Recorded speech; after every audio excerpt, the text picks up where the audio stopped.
Many can narrate.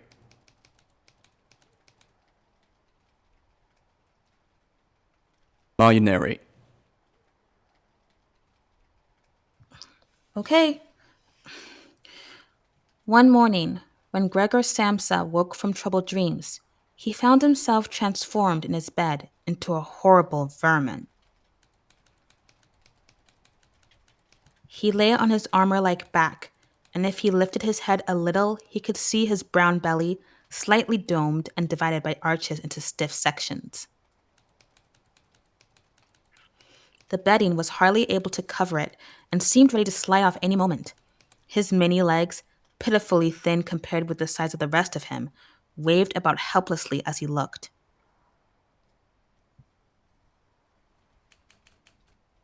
That's you, Duck. You're Gregor.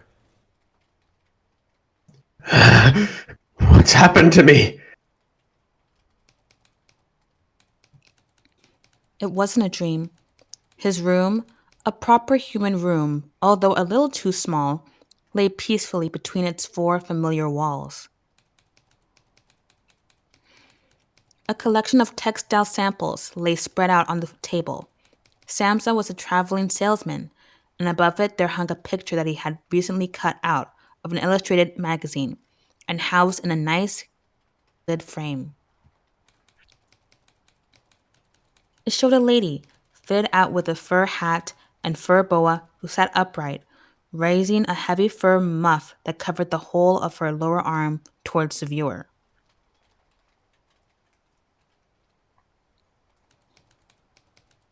Gregor then turned to look out the window at the dull weather. Drops of rain could be heard hitting the pane, which made him feel quite sad. How about if I sleep a little bit longer and forget all this nonsense? He thought, but that was something he was unable to do because he was used to sleeping on his right, and in his present state couldn't get into that position. However, hard he threw himself in onto his right, he always rolled back to where he was. He must have tried it 100 times, shut his eyes so that he wouldn't have to look at the floundering legs, and only stopped when he began to feel a mild, dull pain there that he had never felt before.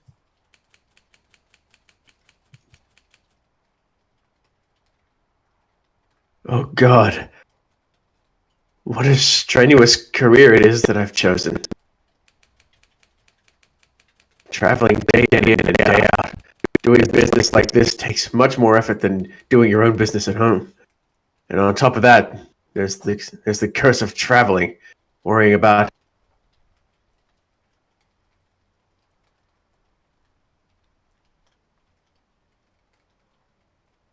You there, Duck? Sounds like you got cut off.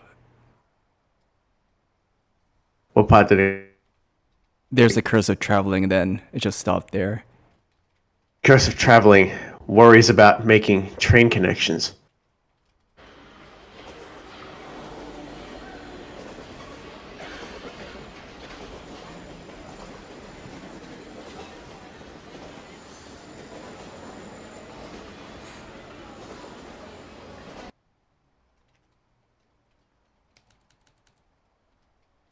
Bad and irregular food.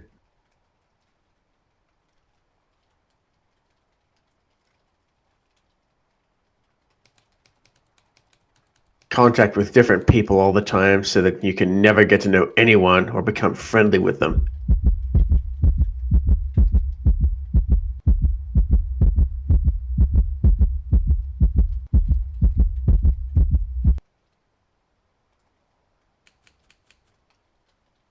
It can all go to hell. He felt a slight itch up on his belly, pushed himself slowly up on his back towards the headboard so that he could lift his head better, found where the itch was, and saw that it was covered with lots of little white spots, which he didn't know what to make of. And when he tried to feel the place with one of his legs, he drew it quickly back because as soon as he touched it, he was overcome by a cold shudder.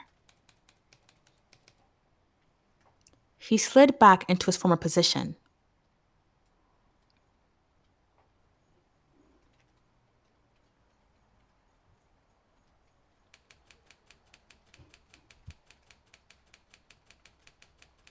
Getting up early all the time, it makes you stupid. You've got to get enough sleep. Other traveling salesmen live a life of luxury. For instance, whenever I go back to the guest house during the morning to copy out the contract, these gentlemen are always still sitting there eating their breakfasts. I ought to just try that with my boss. I'd get kicked out on the spot. But who knows? Maybe that would be the best thing for me.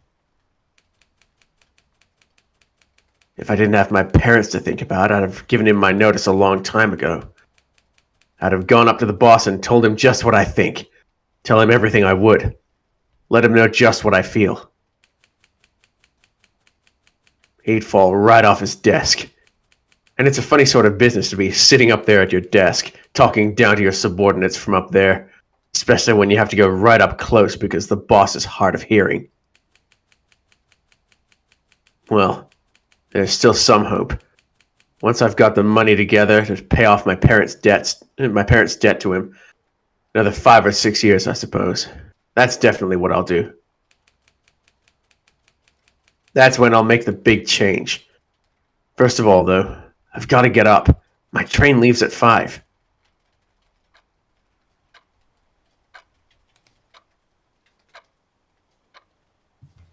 And he looked over at the alarm clock, ticking on the chest of drawers. God in heaven! It was 6:30, and the hands were quietly moving forwards. It was even later than 7:30, more like 7:15. Had the alarm clock not rung, he could see from the bed that it had been set for 4 o'clock, as it should have been. It certainly must have rung. Yes, but was it possible to quietly sleep through that furniture rattling noise? True, he had not slept peacefully, but probably all the more deeply because of that. What should he do now? The next train went at 7. If he were to catch that, he would have to rush like mad, and the collection of samples was still not packed, and he did not at all feel particularly fresh and lively. And even if he did catch the train, he would not avoid his boss's anger, as the office assistant would have been there to see the 5 o'clock train go. He would have put in his report about Gregor's not being there a long time ago.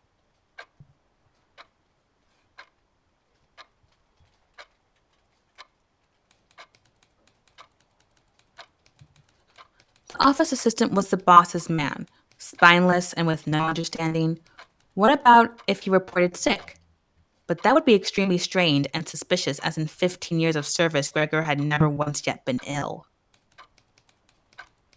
His boss would certainly come round with a doctor from the medical insurance company, accuse his parents of having a lazy son, and accept the doctor's recommendation not to make any claim, as the doctor believed that no one was ever ill, but that many were work shy. And what's more, would he have been entirely wrong in this case? Gregor did, in fact, apart from excessive sleepiness after sleeping for so long, feel completely well and even felt much hungrier than usual.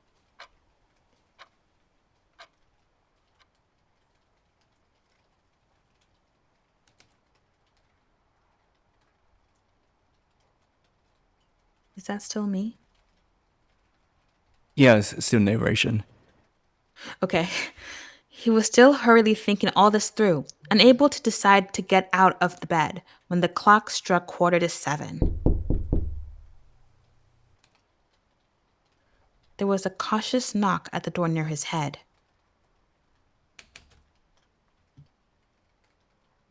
Natalie. Test? Okay. Gregor, it's 7:15. Didn't you want to go somewhere?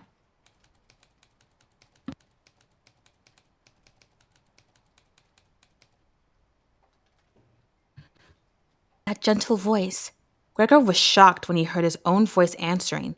It could hardly be recognized as the voice he had had before.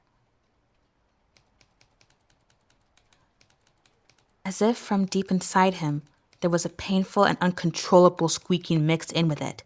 The words could be made out at first, but then there was a sort of echo, which made them unclear, leaving the hero unsure whether he had heard properly or not. Gregor had wanted to give a full answer and explain everything, but in the circumstances contented himself. Yes, Mother. Yes, thank you. I'm getting up now. The change in Gregor's voice probably could not be noticed outside through the wooden door, as his mother was satisfied with this explanation and shuffled away.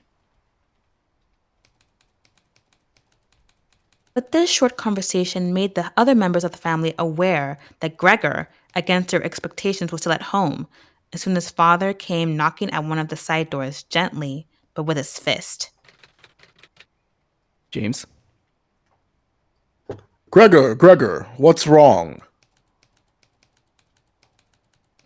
And after a short while, he called again, with the warning deepness in his voice. Gregor!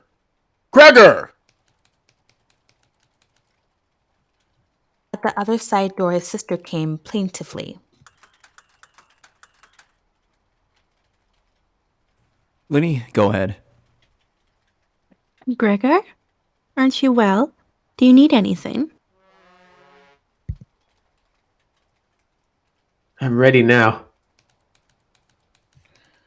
Making an effort to remove all the strangeness from his voice by insinuating very carefully and putting long pauses between each individual words, he spoke.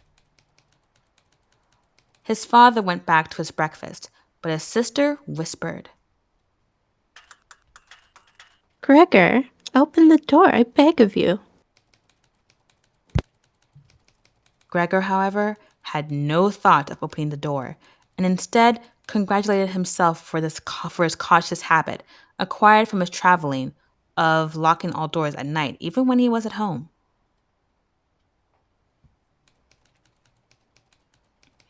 The first thing he wanted to do was to get up in peace without being disturbed, to get dressed, and most of all, to have his breakfast. Only then would he consider what to do next, as he was well aware that he would not bring his thoughts to any sensible conclusions by lying in bed. He remembered that he had often felt a slight pain in bed, perhaps caused by lying awkwardly, but that had always turned out to be pure imagination, and he wondered how his imaginings would slowly resolve themselves today.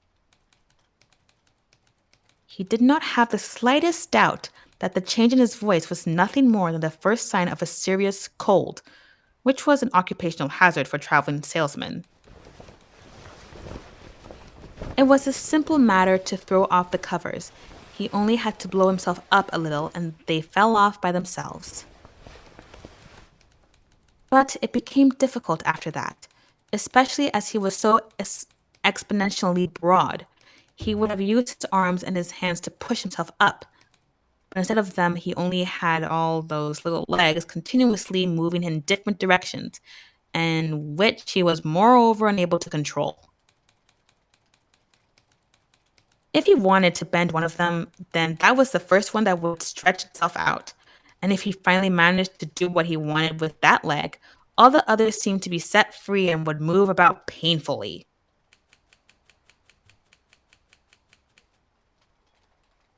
This is something that can't be done in bed, so don't keep trying to do it. The first thing he wanted to do was get the lower part of his body out of the bed, but he had never seen this lower part and could not imagine what it looked like.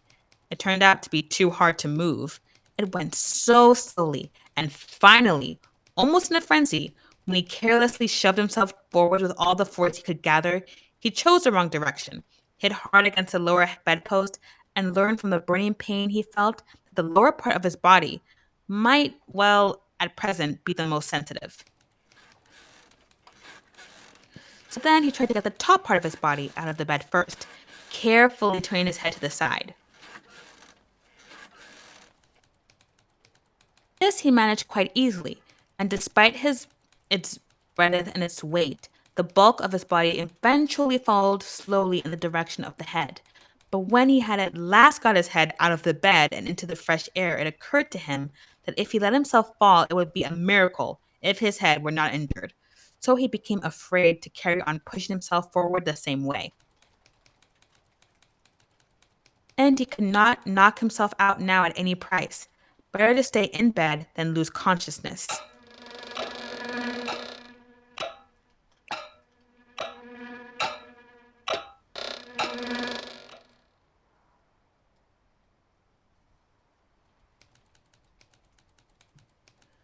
It took just as much effort to get back to where he had been earlier, but when he lay there sighing and was once more watching his legs as he struggled against each other even harder than before, if that was possible, he could think of no way of bringing peace and order to this chaos.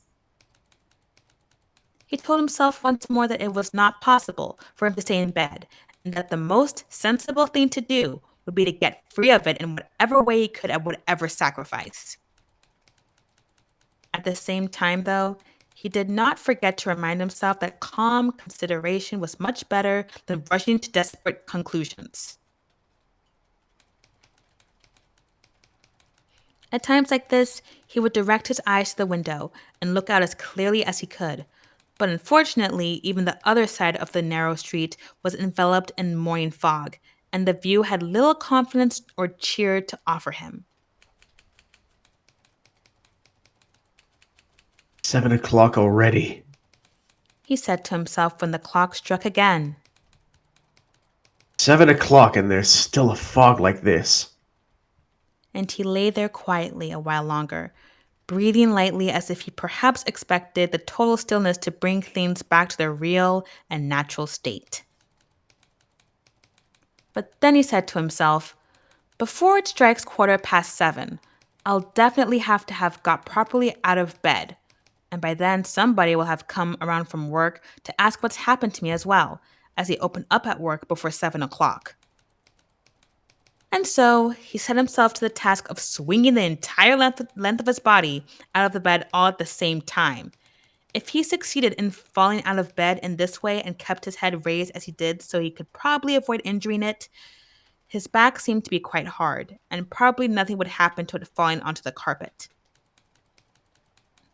His main concern was for the loud noise he was bound to make, and which, even though all the doors would probably raise concern if not alarm, but it was something that had to be risked.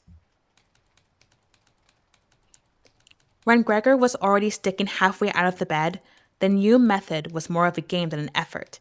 All he had to do was rock back and forth. It occurred to him how simple everything would be if somebody came to help him. 2 strong people, he had his father and the maid in mind, would have been more than enough. They would only have to push their arms under the dome of his back, peel him away from the bed, bend down with the load, and then be patient and careful as he swang over onto the floor, where hopefully the little legs would find a use. Should he really call for help, though, even apart from the fact that all the doors are locked? Despite all the difficulty he was in, he could not suppress a smile at this thought. After a while, he had already moved so far across that it would have been hard for him to keep his balance if he rocked too hard. The time was now 7:10, and he would have to make a final decision very soon. Then there was a ring at the door of the flat.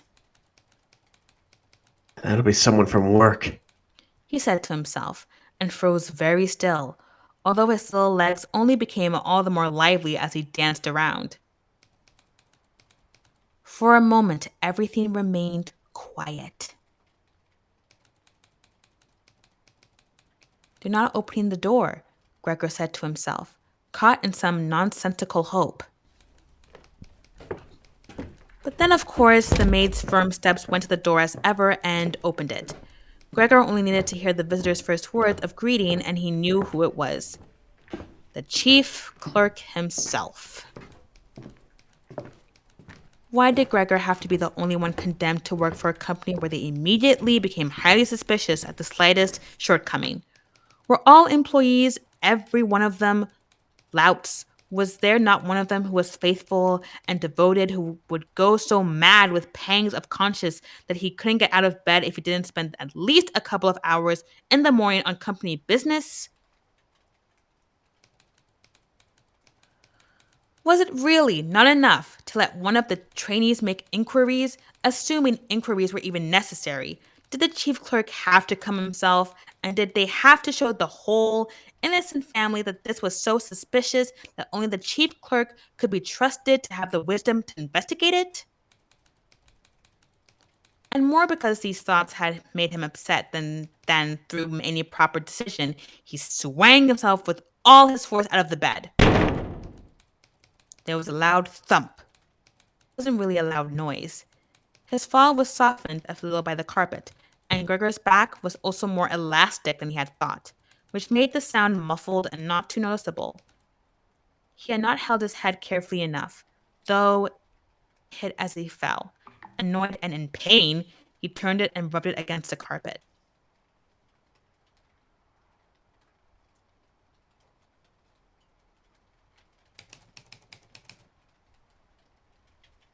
Manny, are you here?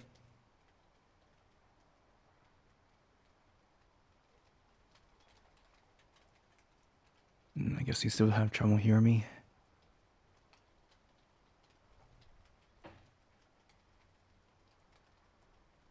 James, go for it. Something's fallen down in there.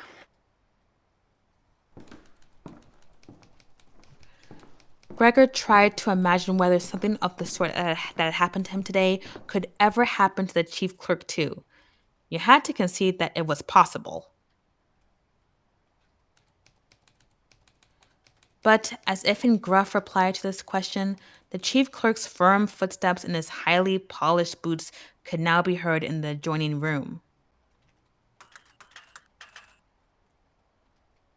Gregor, the chief clerk is here. Yes, I know. Said Gregor to himself, but without daring to raise his voice loud enough for his sister to hear him.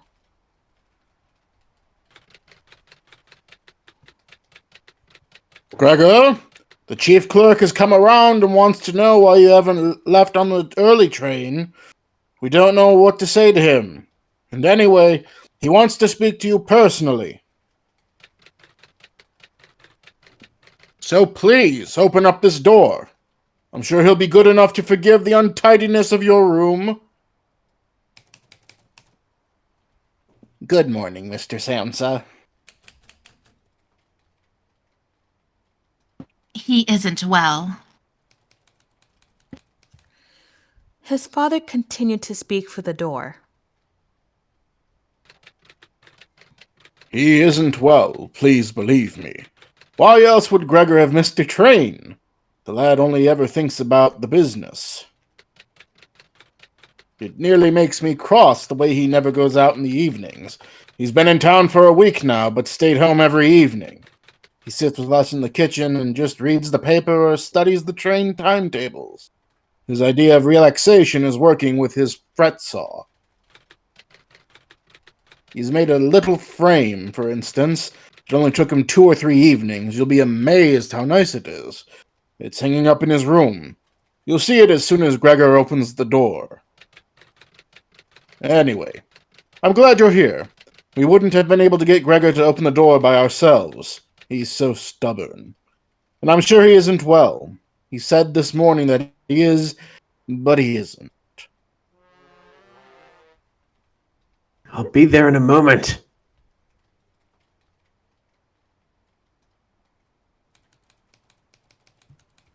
Said Gregor slowly and thoughtfully, but without moving so that he would not miss any word of the conversation.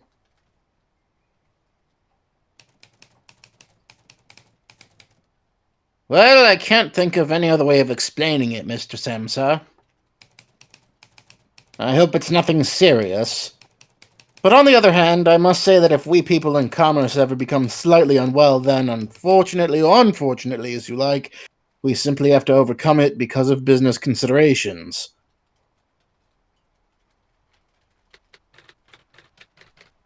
Can the chief clerk come in to see you now and then? Asked his father impatiently.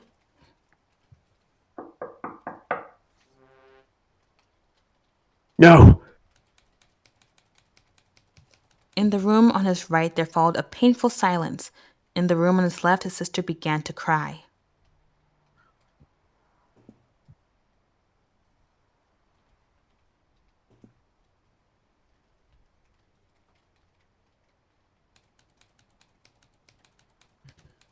So why did his sister not go and join the others? She had probably only just got up and had not even begun to get dressed. And why was she crying? Was it because he had not got up and had not let the chief clerk in? Because he was in danger of losing his job, and if that happened, his boss would once more pursue their parents with the same demands as before? There was no need to worry about things like that yet.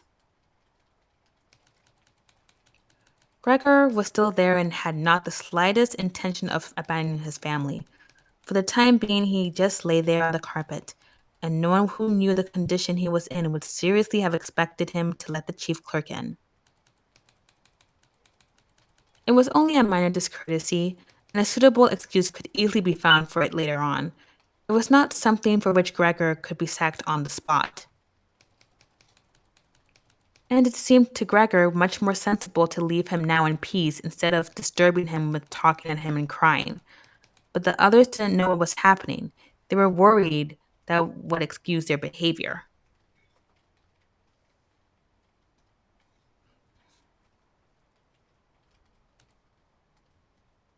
The chief clerk now raised his voice. Mr. Samsa, what is wrong? You barricade yourself in your room, give us no more than a yes or no for an answer. You are causing serious and unnecessary concern for your parents, and you fail. And I mention this just by the way. You fail to carry out your business duties in a way that is quite unheard of. I'm speaking here on behalf of your parents and of your employer, and really must request a clear and immediate explanation. I am astonished, quite astonished. I thought I knew you as a calm and sensible person, and now you suddenly seem to be showing off with peculiar whims. This morning, your employer did suggest a possible reason for your failure to appear. It's true. It had to do with the money that was recently entrusted to you. But I came near to giving him any word of honor that could not be the right explanation. But now I see your incomprehensible stubbornness. I no longer feel any wish whatsoever to intercede on your behalf. And nor is your position all that secure. I had originally intended to say all this to you in private, but since you caused me to waste my time here for no good reason, I don't see why your parents should not also learn of it. Your turnover has been very unsatisfactory of late. I grant you that it's not the time of year to do especially good business. We recognize that. But there simply is no time of year to do no business at all, Mr. Samsa. We cannot allow there to be.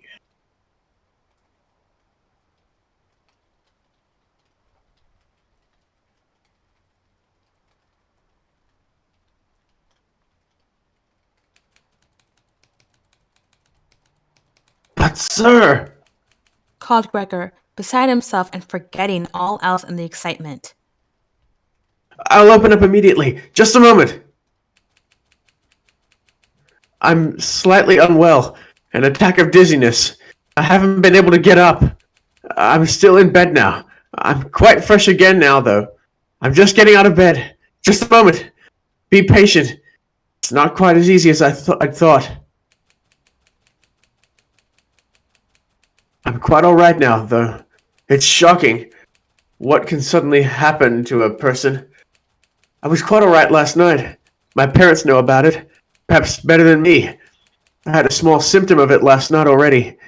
They must have noticed it. I don't know why I didn't let you know at work, but you always think you can get over an illness without staying at home. Please don't make my parents suffer. There's no basis for any of the accusations you're making. Nobody's ever said a word to me about any of these things. Maybe you haven't read the latest contracts I sent in. I'll set off with the 8 o'clock train as well. These few hours of rest have given me strength. You don't need to wait, sir. I'll be in the office soon after you. And please be so good as to tell that to the boss and recommend me to him. And while Gregor gushed out these words, hardly knowing what he was saying, he made his way over to the chest of drawers. This was easily done, probably because of the practice he had already had in bed, where he now tried to get himself upright. He really did want to open the door, really did want to let them see him and to speak with the chief clerk. The others were being so insistent, and he was curious to learn what they would say when they caught sight of him. If they were shocked, then it would no longer be Gregor's responsibility, and he could rest. If, however, they took everything calmly, he would still have no reason to be upset, and if he hurried, he really could be at the station for 8 o'clock.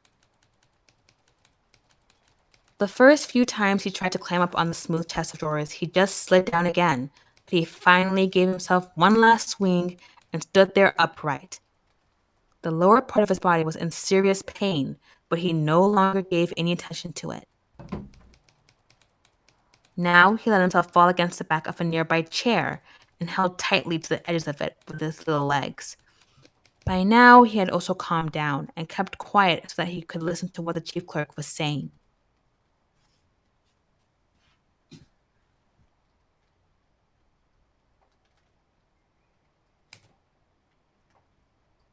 Did you understand a word of all that?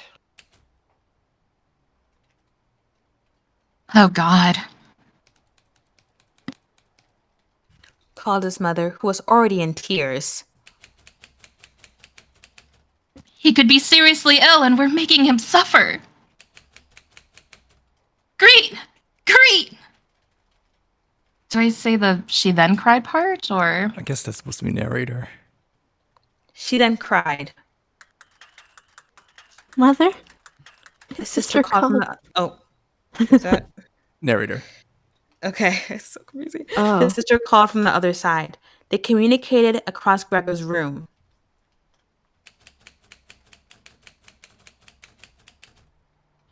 You'll have to go for the doctor straight away. Gregor is ill. Quick! Get the doctor! Did you hear the way Gregor spoke just now? That was the voice of an animal, said the chief clerk, with a calmness that was in contrast with his mother's screams.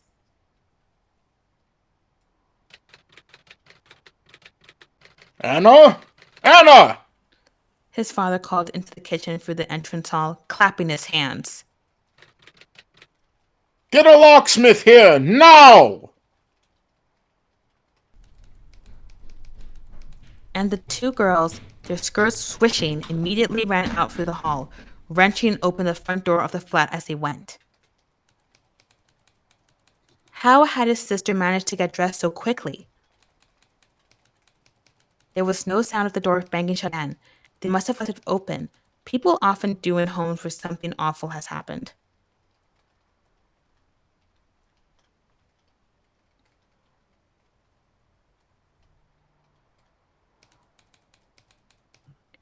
Gregor, in contrast, had become much calmer.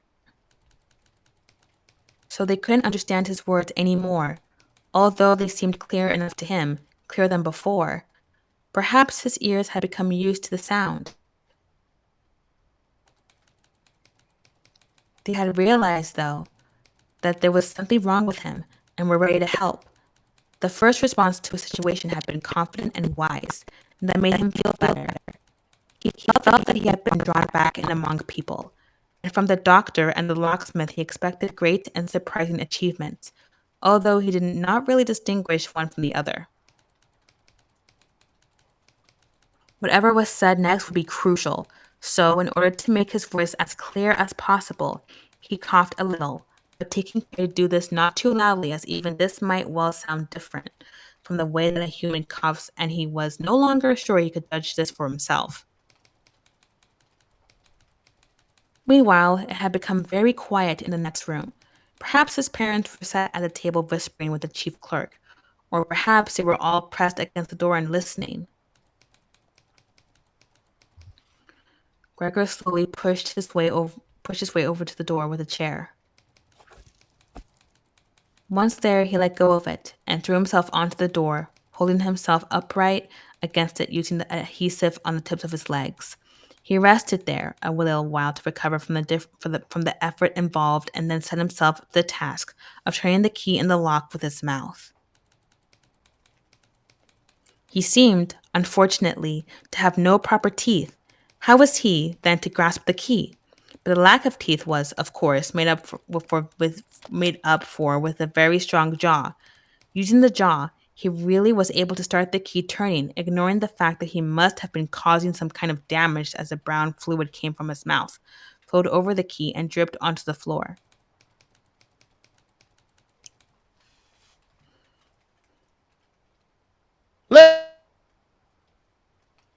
Said the chief clerk in the next room.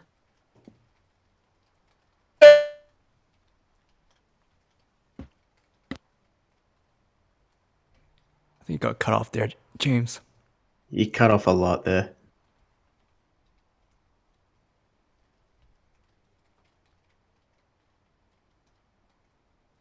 Can you please repeat that last line, James? I think he He's gone. DC'd. Oh, Something happened. to his internet.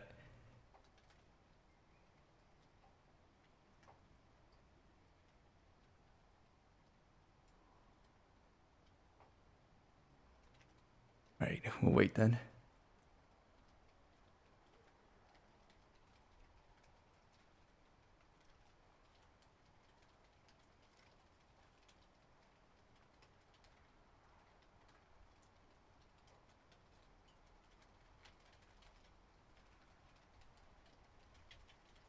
Can anybody hear me?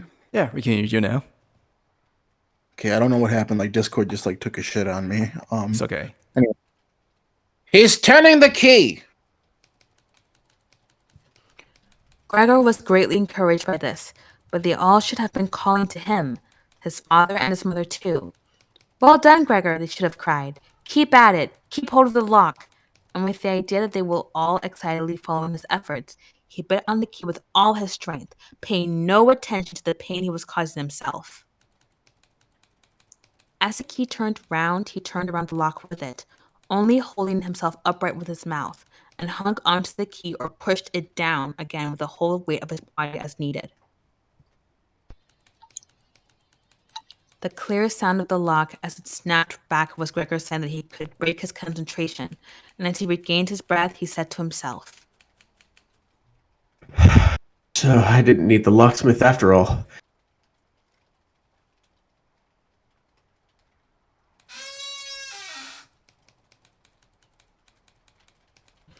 Because he had to open the door in this way, it was already wide open before he could be seen. He had first to slowly turn himself around one of the double doors, and he had to do it very carefully if he did not want to fall flat on his back before entering the room. He was still occupied with this difficult movement, unable to pay attention to anything else, when he heard the chief clerk exclaim aloud, Oh! which sounded like the sewing? Soughing, I Okay. guess. Like the soughing of the wind. Now he also saw him. He was the nearest the door, his hand pressed against his open mouth and slowly retreating as if driven by a steady and invisible force. Gregor's mother, her hair still disheveled from bed despite the chief clerk's being there, looked at his father. Then she unfolded her arms, took 2 steps forward towards Gregor, and sank down onto the floor into her skirts that spread themselves out around her as her head disappeared down onto her breast. His father looked hostile and clenched his fists as if wanting to knock Gregor back into his room. Then he looked uncertainly around the living room, covered his eyes with his hands, and wept so that his powerful chest shook.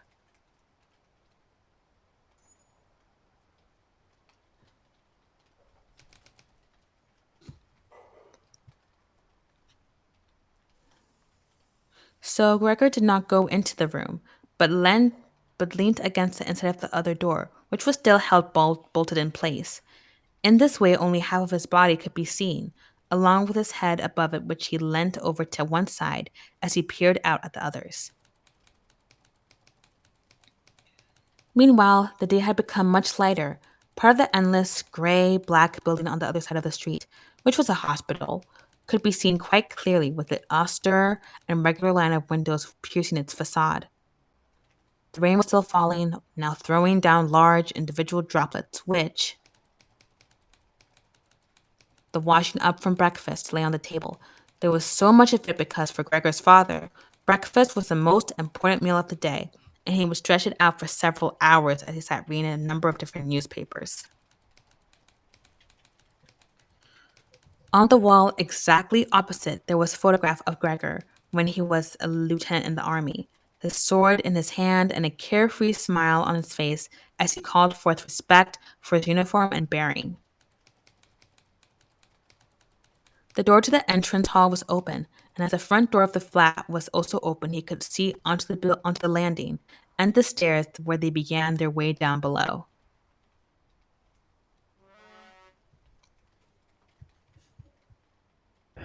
Now then.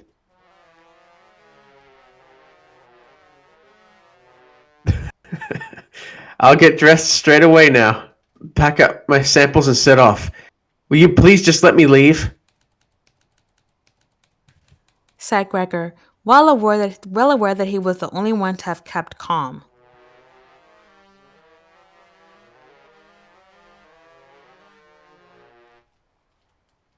You can see I'm not stubborn, and I like to do my job.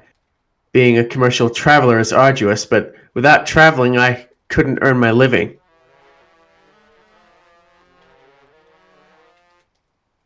So where are you going? Into the office? Yes? Will you report everything accurately then?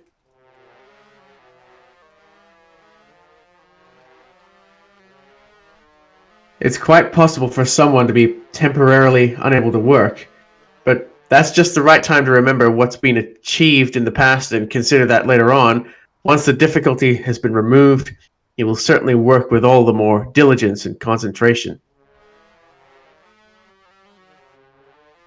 You're well aware that I'm seriously in debt to our employer, as well as having to look after my parents and my sister, so that I'm trapped in a difficult situation. But I will work my way out of it again.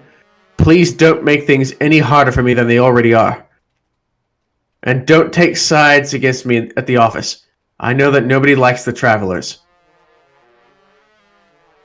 They think we earn an enormous wage as well as having a soft time of it. That's just prejudice, but they have no particular reason to think better of it. But you, sir, you have a better overview than the rest of the staff. In fact, if I can say this in confidence, a better overview than the boss himself. It's very easy for a businessman like him to make mistakes about his employees and judge them more harshly than he should. And you're also well aware that we travelers spend almost the whole year away from the office, so that we can very easily fall victim to gossip and chance and groundless complaints. And it's almost impossible to defend yourself from that sort of thing. We don't usually even hear about them, or if at all, it's when we arrive back home exhausted from a trip. And that's when we feel the harmful effects of what's been going on without even knowing what caused them. Please, don't go away. At least first say something to show that you grant that I'm at least partly right.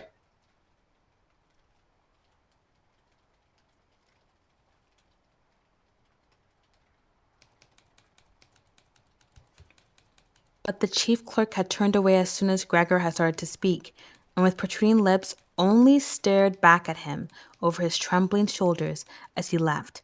He did not keep still for a moment while Gregor was speaking, but moved steadily towards the door without taking his eyes off him. He moved very gradually, as if there had been some secret prohibition on leaving the room, It was only when he had reached the entrance hall that he made a sudden movement, drew his foot from the living room, and rushed forward in a panic. In the hall, he stretched his right hand far out towards the stairway as if out there was some supernatural force waiting to save him.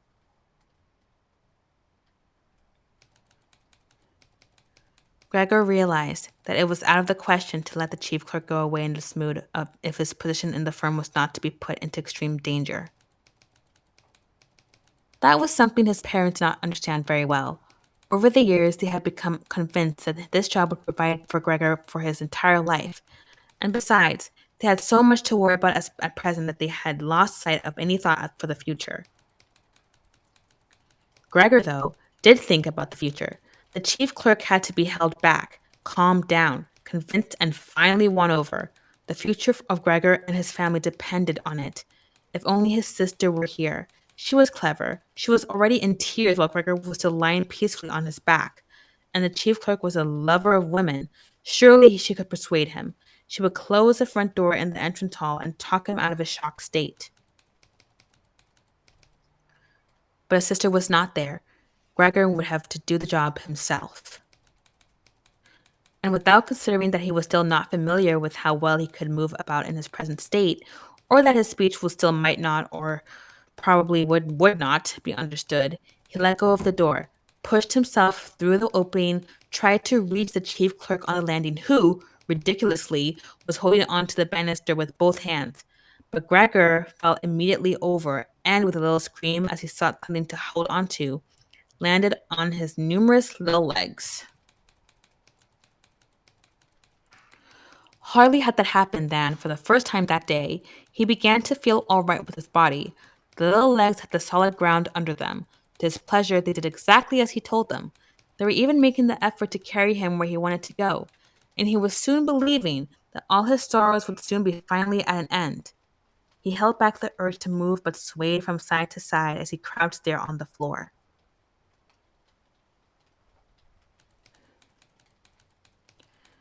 His mother was not far away in front of him and seemed, at first, quite engrossed in herself, but then she suddenly jumped up with her arms outstretched and her fingers spread, shouting.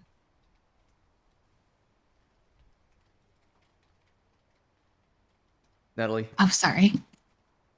Help, for pity's sake, help! The way she held her head suggested she wanted to see Gregor better, but the unthinking way she was hurrying backwards showed that she did not. She had forgotten that the table was behind her with all the breakfast things on it when she reached the table as she sat quickly down on it without knowing what she was doing, without even seeming to notice that the coffee pot had been knocked over and a gush of coffee was pouring down onto the carpet. Mother! Mother! Said Gregor gently, looking up at her. He had completely forgotten the chief clerk for the moment, but could not help himself snapping in the air with his jaws at the sight of the flow of coffee. That set his mother screaming anew. She fled from the table and into the arms of his father as he rushed towards her. Gregor, though, had no time to spare for his parents now. The chief clerk had already reached the stairs with his chin on the banister. He looked back for the last time.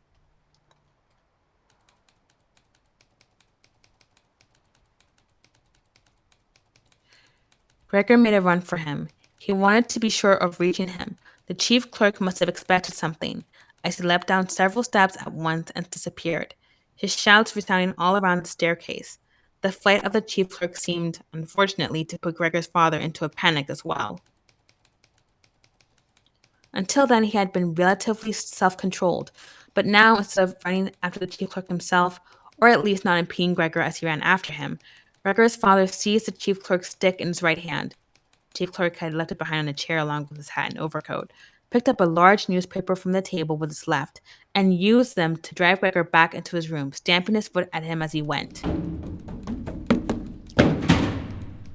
Gregor's appeals to his father were of no help. His appeals were simply not understood.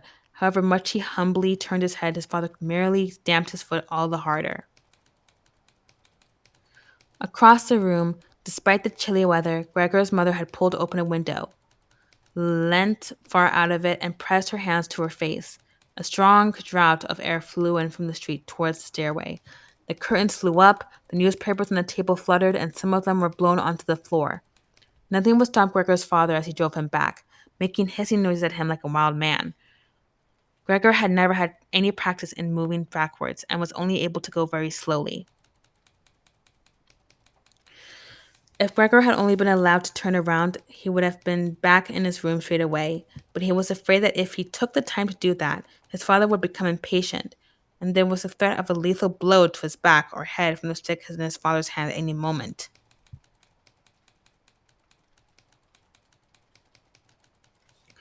Eventually, though, Gregor realized that he had no choice as he saw to his disgust that he was quite incapable of going backwards in a straight line. So he began as quickly as possible and with frequent anxious glances at his father to turn himself around.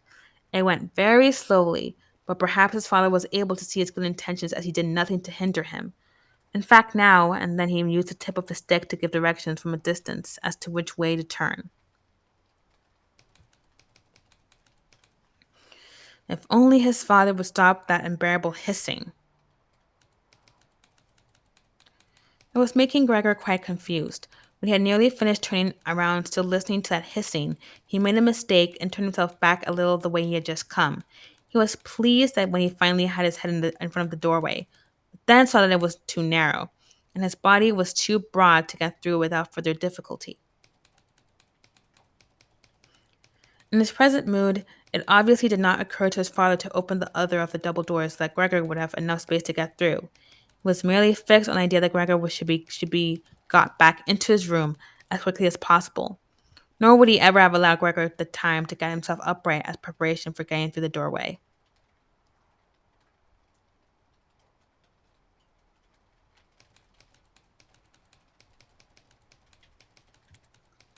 What he did, making more and more noise than ever, was to drive Gregor forwards all the harder as if there had been nothing in the way.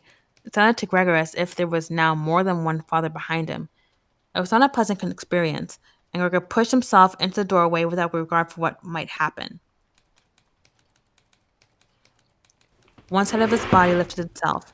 He lay at an angle in the doorway. One flank scraped on the white door and was painfully injured, leaving vile brown flecks on it. Soon he was stuck fast and would not have been able to move at all by himself. The little legs along one side hung quivering in the air, while those on the other side were pressed painfully against the ground. Then his father gave him a hefty shove from behind, which released him from where he was held and sent him flying, and heavily bleeding, deep into his room. The door was slammed shut with a stick, and then finally all was quiet.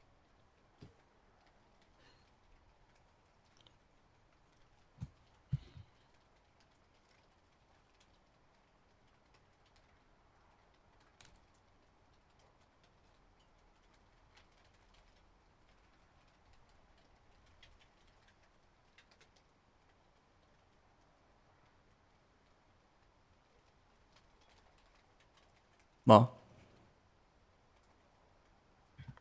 Oh, you need a break? Okay, no, Cristina, want to try narrating?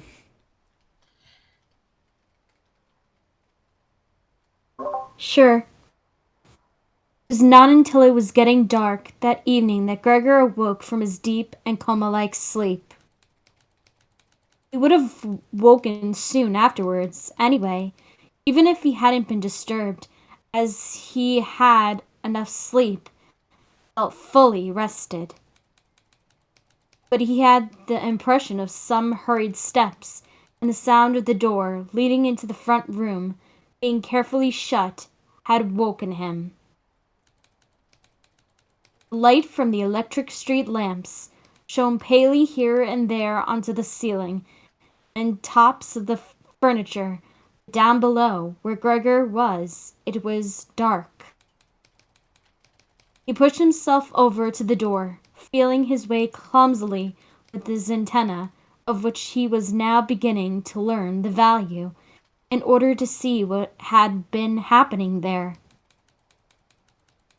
The whole of his left side seemed like one painfully stretched scar, and he limped badly on his 2 rows of legs.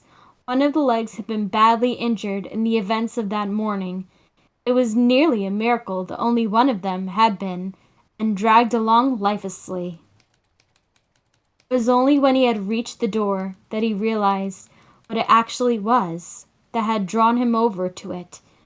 It was the smell of something to eat. By the door there was a dish filled with sweetened milk with little pieces of white bread floating in it. He was so pleased he almost laughed, as he was even hungrier than he had been that morning, and immediately dipped his head into the milk, nearly covering his eyes with it. But he soon drew his head back again, in disappointment. Not only did the pain in his tender left side make it difficult to eat the food, he was only able to eat if his whole body worked together as a snuffling whole, for the milk did not taste at all nice. Milk like this was normally his favorite drink, and his sister had certainly left it there for him because of that. He turned, almost against his own will, away from the dish and crawled back into the center of the room. Through the crack in the door, Gregor could see that the gas had been lit in the living room. His father at this time would normally be sat with his evening paper reading it out in a loud voice to Gregor's mother, and sometimes to his sister. There was now not a sound to be heard. Gregor's sister would often write and tell him about this reading, but maybe his father had lost the habit in recent times. It was so quiet all around, too, even though there must have been somebody in the flat.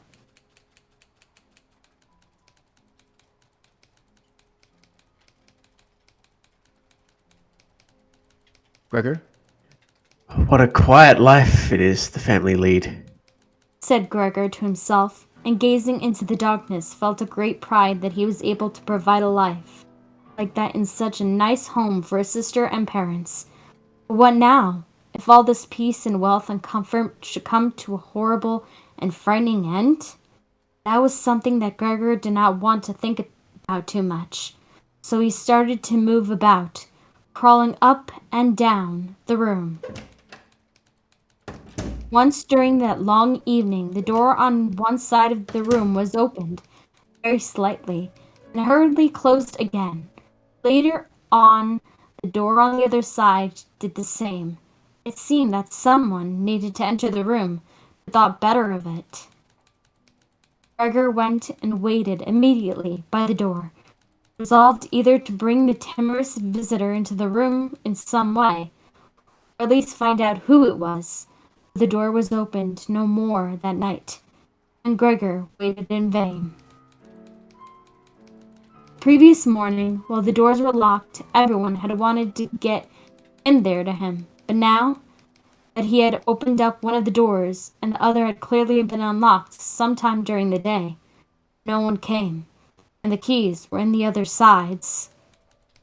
It was not until late at night that the gaslight in the living room was put out, and now it was easy to see that his parents' sister had stayed awake all that time, as they all could be distinctly heard as they went away together on tiptoe.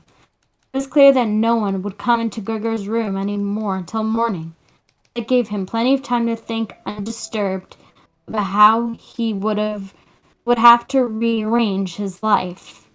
For some reason, the tall empty room where he was forced to remain made him feel uneasy as he lay there flat on the floor, even though he had been living in it for 5 years, hardly aware of what he was doing other than a slight feeling of shame.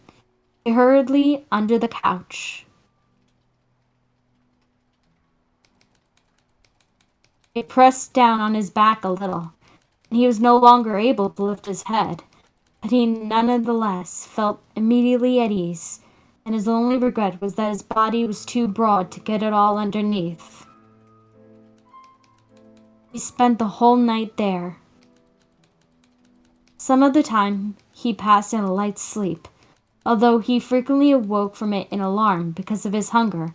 Some of the time was spent in worries and vague hopes, which, however, always led to the same conclusion. For the time being, he must remain calm. He must show patience and the greatest consideration, so that his family could bear the unpleasantness that he, in his present condition was forced to impose on them. Gregor soon had the opportunity to test the strength of his decisions, as early the next morning, almost before the night had ended, his sister, nearly fully dressed, opened the door from the front room and looked anxiously in. She did not see him straight away, but when she did notice him under the couch, he had to be somewhere, for God's sake. He couldn't have flown away. She was so shocked that she lost control of herself and slammed the door shut again from outside. But she seemed to regret her behavior as she opened the door again, straight away, and came in on tiptoe as if entering the room of someone seriously ill, or even of a stranger. Gregor had pushed his head forward, right to the edge of the couch, and watched her, which he noticed that he had left the milk as it was, realized that it was not from any lack of hunger, bring him in some other food that was more suitable. If she didn't do it herself, he would rather go hungry than draw her attention to it, although he did feel a terrible urge to rush forward from underneath the couch, throw himself at his sister's feet, and beg her for something good to eat. However, his sister noticed the full dish immediately and looked at it, and the few drops of milk splashed around it with some surprise. She immediately picked it up using a rag, not her bare hands, and carried it out. Gregor was extremely curious as to what she would bring in its place, imagining the wildest possibilities, but he never could have guessed what his sister, in her goodness, actually did bring. In order to test his taste, she brought him a whole selection of things all spread out on newspaper. There were old, half-rotten vegetables, bones from the evening meal, covered in white sauce that had gone hard, a few raisins and almonds, some cheese that Gregor had declared inedible 2 days before, a dry roll, and some bread spread with butter and salt, as well as all that she had poured some water into the dish, which had probably been permanently set aside for Gregor's use, and placed it beside them. Then, out of consideration for Gregor's feelings, as she knew that he would not eat in front of her, she hurried out again. He even turned the key in the lock so that Gregor would know he could make things as comfortable for himself as he liked. Gregor's little legs whirred at last he could eat. What's more, his injuries must already have completely healed. He found no difficulty in moving. This amazed him, as more than a month earlier he had cut his finger slightly with a knife. He thought of how his finger had still hurt the day before yesterday.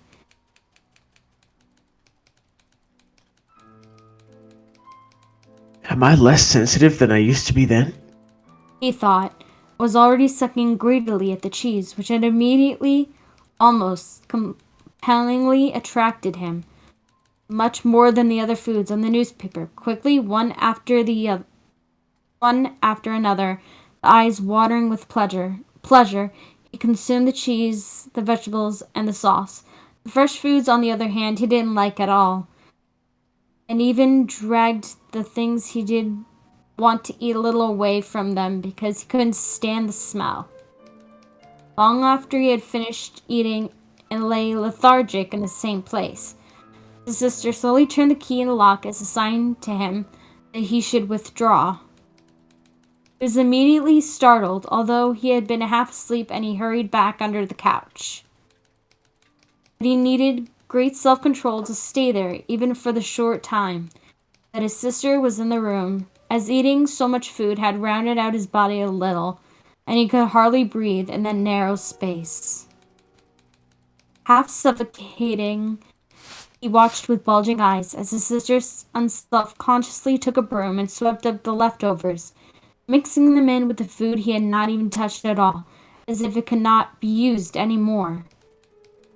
She quickly dropped it all into a bin, closed it with its wooden lid, and carried everything out. She had hardly turned her back before Gregor came out again from under the couch and stretched himself. This was how Gregor received his food each day now. Once in the morning while his parents and the maid were still asleep, and the second time after everyone had eaten their meal at midday as his parents would sleep for a little while. Then as well, and Gregor's sister would send the maid away on some errand.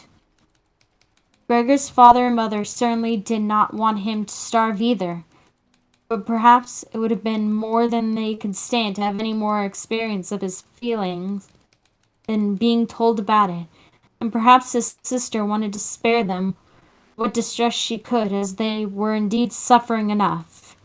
It was impossible for Gregor to find out what they had told the doctor and the locksmith that first morning to get them out of the flat, as nobody could understand him. Nobody, not even his sister, felt that he could understand them. So he had to be content to hear his sister's sighs and appeals to the saints as she moved about his room. It was only later, when she had become a little more used to everything. There was, of course, no question of ever becoming fully used to the situation, that Gregor would sometimes catch a friendly comment, or at least a comment that could be construed as friendly.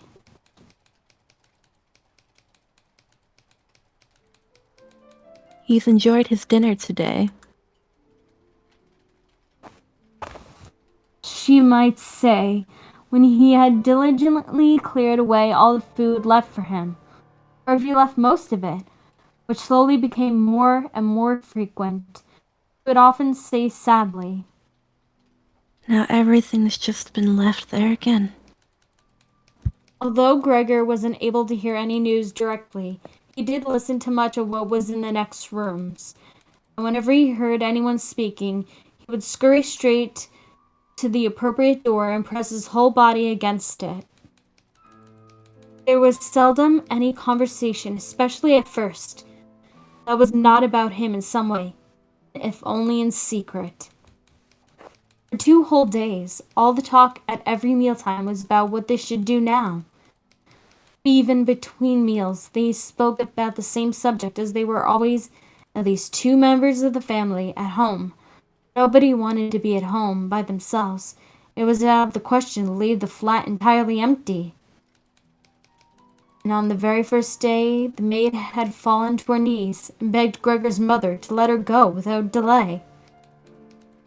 It was not very clear how much she knew what had happened, but she left within a quarter of an hour, tearfully thanking Gregor's mother for her dismissal as if she had done her an enormous service. She even swore empathetically not to tell anyone the slightest about what had happened, even though no one had asked that of her. Now Gregor's sister also had to help his mother with the cooking, although that was not so much bother as no one ate very much. Gregor often heard how one of them would unsuccessfully urge another to eat, and received no more answer than,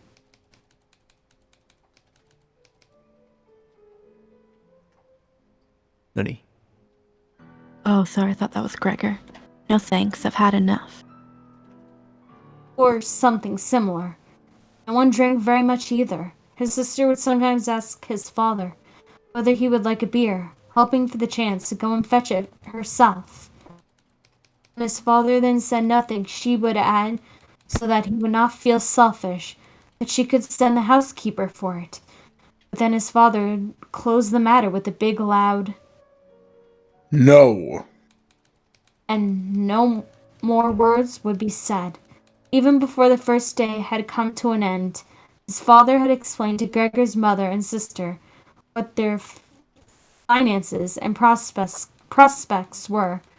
Now and then he stood up from the table, took some receipt or document from the little cash box he had saved from his business when it had collapsed 5 years earlier. Gregor heard how he opened the complicated lock and then closed it again, after he had taken the item he wanted. What he heard his father say was some of the first good news that Gregor heard since he had first been in incarcerated in his room. He had thought that nothing at all remained from his father's business. At least he had never told him anything different. And Gregor had never asked him about it anyway. Their business misfortune had reduced the family to a state of total despair, and Gregor's only concern at the time had been to arrange the things so that they could all forget about it as quickly as possible. So then he started working especially hard with a fiery vigor that raised him from a junior salesman to a traveling representative almost overnight, bringing with it the chance to earn money in quite different ways. Gregor converted his success at work straight into cash that he could lay on the table at home for the benefit of his astonished and delighted family. They had been good times, and they had never come again, at least not with the same splendor, even though Gregor had later earned so much that he was in position to bear the costs of the whole family, and did bear them. They had even gotten used to it. Both Gregor and the family, they took the money, and with gratitude, he was glad to provide it, although there were no longer much warm affection given in return. Gregor only remained close to his sister now.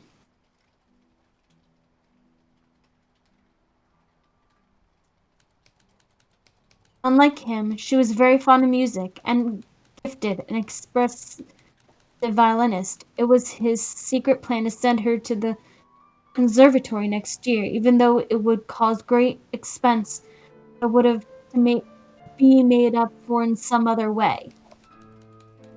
During Gregor's short periods in town, conversation with his sister would often turn to the conservatory.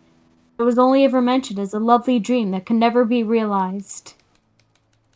Their parents did not like to hear this innocent talk, but Gregor thought about it quite hard and decided he would let them know what he planned with a grand announcement of it on Christmas Day. That was the sort of totally pointless thing that went through his mind in his present state, pressed upright against the door and listening. There were times when he simply became too tired to continue listening, when his head would fall wearily against the door, and he would pull it up again with a start, as even the slightest noise he caused would be heard next door, and they would all go silent.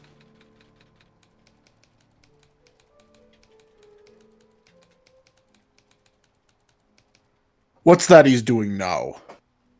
His father would say after a while, clearly having gone over to the door, and only then would the interrupted conversation slowly be taken up again. When explaining things, his father repeated himself several times, partly because it was a long time since he had been occupied with these matters and himself, and partly because Gregor's mother did not understand everything the first time. From these repeated explanations, Gregor learned to his pleasure that despite all their misfortunes, there was still some money available from the old days. It was not a lot, but it had been touched, and had not been touched in the meantime, and some interest had been accumulated. Besides that, they had not been using up all the money that Gregor had been bringing home every month, keeping only a little for himself, so that, too, had been accumulating. Behind the door, Gregor nodded with enthusiasm as his pleasure at this unexpected thrift and caution. He could actually have used this surplus money to reduce his father's debt to his boss, and the day when he could have freed himself from that job would have come much closer. But now it was certainly better the way his father had done things. This money, however, was certainly not enough to enable the family to live off the interest. It was enough to maintain them for perhaps 1 or 2 years, no more. That's to say, it was money that should not really be touched to set aside for emergencies. Money to live on had to be earned. His father was healthy, but old, and lacking in self-confidence.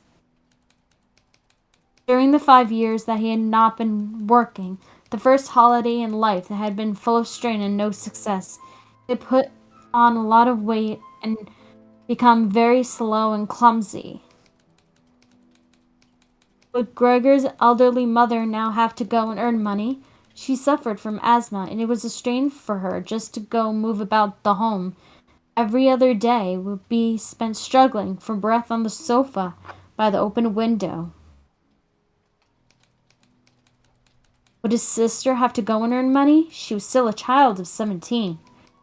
Her life till then had been very enviable, consisting of wearing nice clothes, sleeping late, helping out in the business, joining in with a few modest pleasures, and most of all, playing the violin. Whenever they began to talk of the need to earn money, Gregor would always first let go of the door and throw himself onto the cool leather sofa next to it, as he became quite hot with shame and regret.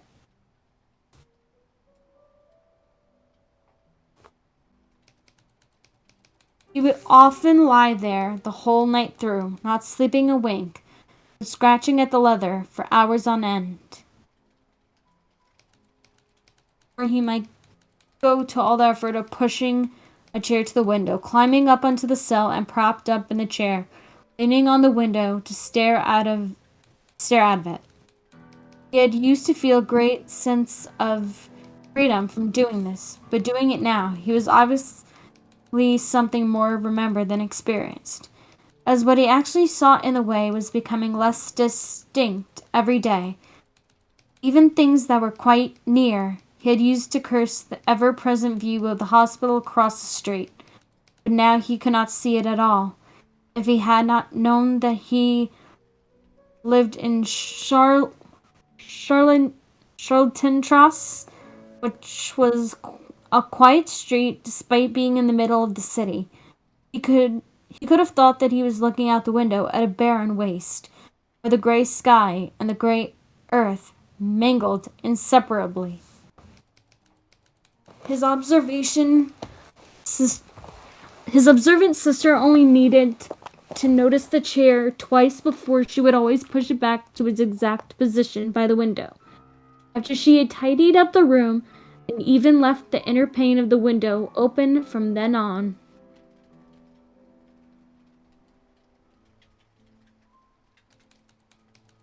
If Gregor had only been able to speak to his sister and thank her for all that she had to do for him, it would have been easier for him to bear it. But as it caused him pain. His sister naturally tried as far as possible to pretend. There was nothing burdensome about it, and the longer it went on, of course, the better she was able to do so. But as time went by, Gregor was also able to see through it, all so much better. It had even become very unpleasant for him. Now, whenever she entered the room, no sooner had she come in than she would quickly close the door as a precaution, so that no one would have to suffer the view into Gregor's room. Then she would go straight to the window and pull it hurriedly open, almost as if she were suffocating. Even if it was cold, she would stay at the window, breathing deeply for a little while. She would alarm Gregor twice a day with his running about and noise-making. He would stay under the couch, shivering the whole while, knowing full well that she certainly had liked to spare him his ordeal, but it was impossible for her to be in the same room with him, with the windows closed. One day, about a month after Gregor's transformation, when his sister no longer had any particular reason to be shocked at his appearance, she came into the room a little earlier than usual and found him still staring out the window, motionless, and just where he would be most horrible. In itself, his sister not coming into the room would have been no surprise for Gregor, as it would have been difficult for her to immediately open the window while he was still there. And not only did she not come in, she went straight back, closed the door behind her. A stranger would have thought he threatened her, tried to bite her. Gregor went straight to hide himself under the couch, of course, but he had to wait until the midday before his sister came back, and she seemed much more uneasy than usual. made him realize that she still found his appearance unbearable and would continue to do so. She probably even had to overcome the urge to flee when she saw the little bit of him that protruded from under the couch.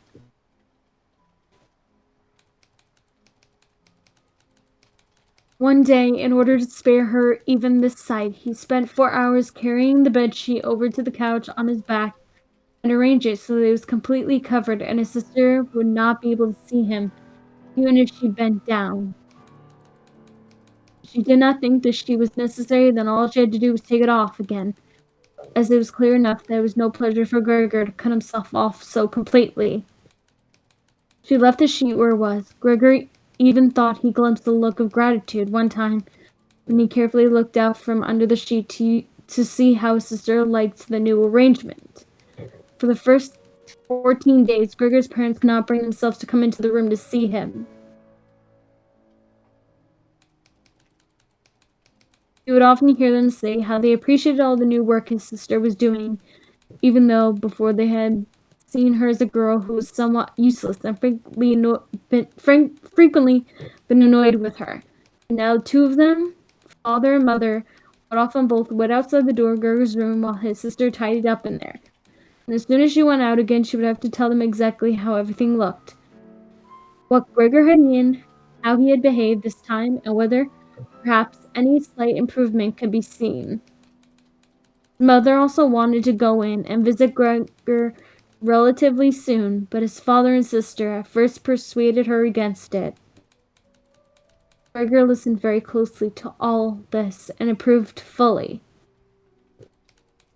Later, though, she had to be held back by force, which made her call out,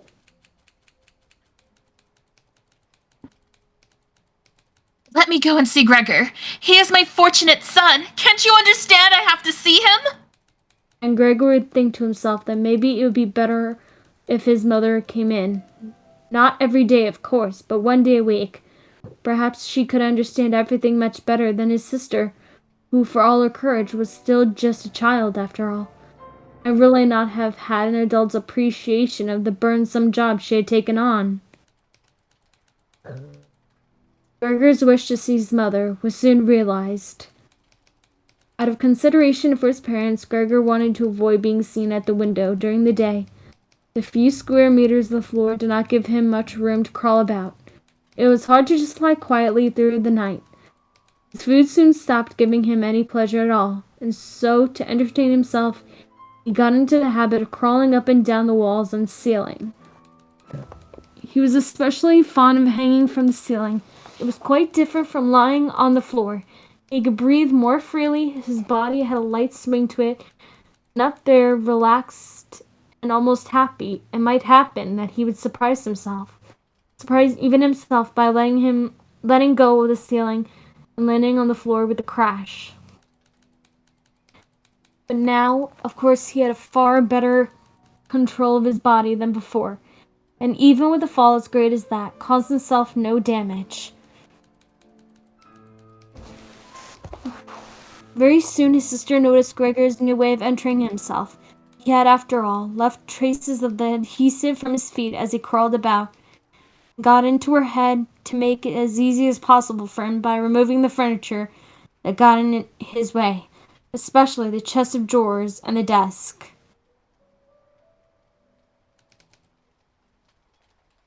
Now, this was not something that she'd be able to do by herself.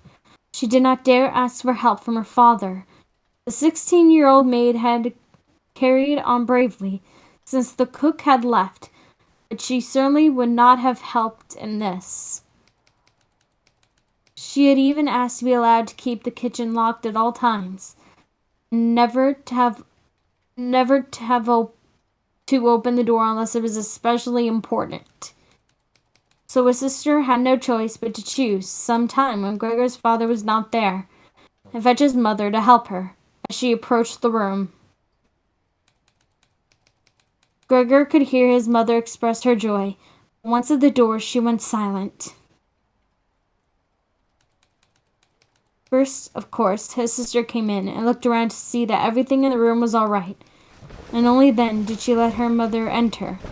Gregor had hurriedly pulled the sheet down lower over the couch and put more folds into it so that everything really looked as if it had just been thrown down by Gregor. Also refrained this time from spying out from under the sheet.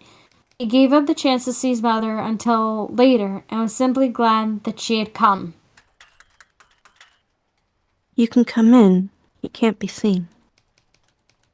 Said his sister, obviously leading her in by the hand. The old chest of drawers was too heavy for a pair of feeble women to be heaving about, but Gregor listened as they had pushed it from its place. His sister always taking on the heaviest part of the work for herself, and ignoring her mother's warnings that she would strain herself. This lasted a very long time. After laboring at it for 15 minutes or more, his mother said it would be better to leave the chest where it was. For one thing, it was too heavy for them to get the job finished before Gregor's fathers got home. And leaving in the middle of the room, it would be in his way even more. For another thing, I wasn't even sure that taking the furniture away would really be any help to him. She thought just the opposite. The sight of the bare walls saddened, and her right to her heart, and why wouldn't Gregor feel the same way about it? He had been used to this furniture in his room for a long time, and it would make him feel abandoned to be in the empty room like that. Then quietly, almost whispering, as if wanting Gregor, whose whereabouts she did not know, to hear not even the tone of her voice, as she was convinced that he did not understand her words. And by taking the furniture away, won't it seem like we're showing that we've given up all hope of improvement and we're abandoning him to cope for himself? I think it'd be best to leave the room exactly the way it was before so that when Gregor comes back to us again, he'll find everything unchanged, and he'll be able to forget the time in between all the easier. Hearing these words from his mother made Gregor realize that the lack of any direct human communication, along with the monotonous life led by the family during these 2 months, must have made him confused. He could think of no other way of explaining to himself why he had seriously wanted his room emptied out. Had he really wanted to transform his room into a cave? A warm room fitted out with the nice furniture he had inherited that would have let him crawl around unimpeded in any direction, but it would also have let him quickly forget his past when he had still been human. He had come very close to forgetting, and it had only been the voice of his mother, unheard for so long, that had shaken him out of it. Nothing should be removed. Everything had to stay. He could not do without the good influence the furniture had on his condition. If the furniture made it difficult for him to crawl about mindlessly, that was not a loss, but a great advantage. His sister, unfortunately, did not agree. She had become used to the idea, not without reason, that she was Gregor's spokesman to his parents about the things that concerned him. This meant that his mother's advice now was sufficient reason for her to insist on removing not only the chest of drawers and the desk, as she had thought at first, but all the furniture apart from the all-important couch.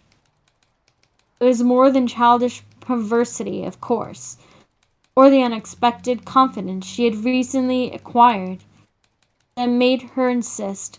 She had indeed noticed that Gregor needed a lot of room to crawl about in, whereas the furniture, as far as anyone could see, was of no use to him at all. Girls of that age, though, do become enthusiastic about things and feel they must get their way whenever they can. Perhaps this was what tempted Grete to make Gregor's situation seem even more shocking than it was, so that she could do even more for him. Grete would probably be the only one who would dare enter a room dominated by Gregor crawling about the bare walls by himself. So she refused to let her mother dissipate her. Gregor's mother had already looked uneasy in his room. She soon stopped speaking and helped Gregor's sister to get the chest of drawers out with that strength she had. The chest of the drawers was something that Gregor could do without if he had to. But the writing desk had to stay. Hardly had the two women pushed the chest of drawers, groaning, out of the room, than Gregor poked his head out from under the couch to see what he could do about it. He meant to be as careful and considerate as he could, but unfortunately it was his mother who came back first, while Grete in the next room had her arms round the chest, pushing and pulling at it from side to side by herself, without, of course, moving it an inch. His mother was not used to the sight of Gregor. He might have made her ill, so Gregor hurried backwards to the far end of the couch. In his startlement, though, he was not able to prevent the sheet at its front from moving a little. It was enough to attract his mother's attention. She stood very still, remained there a moment, and then went back out to Grete. Gregor kept trying to assure himself that nothing unusual was happening. It was just a few pieces of furniture being moved after all, but he soon had to admit that the women going to and fro, their little calls to each other, scraping of the furniture on the floor, all these things made him feel as if he were being assailed from all sides. With his head and legs pulled in against him, his body pressed to the floor, he was forced to admit himself that he could not stand all of this much longer. They were emptying his room out, taking away everything that was dear to him. They had already taken out the chest containing the fretsaw and other tools. Now they threatened to remove the writing desk with its place clearly worn into the floor, the desk where he had done his homework as a business trainee at high school. Even while he had been at infant school, he really could not wait any longer to see whether the two women's intentions were good. He had nearly forgotten they were there anyway, as they were now too tired to say anything while they worked, and he could only hear their feet as they stepped heavily on the floor.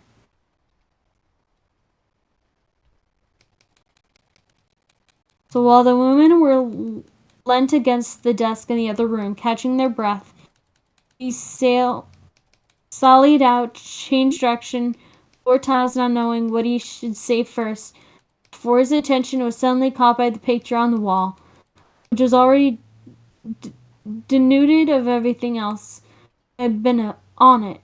Of the lady dressed in the copious fur, he hurried onto the picture and pressed himself against its glass. It held him firmly and felt good on his hot belly. The picture, at least, now totally covered by Gregor, would certainly be taken away by no one. He turned his head to face the door into the living room, so that he could watch the women when they came back. They had not allowed themselves a long rest and came back quite soon.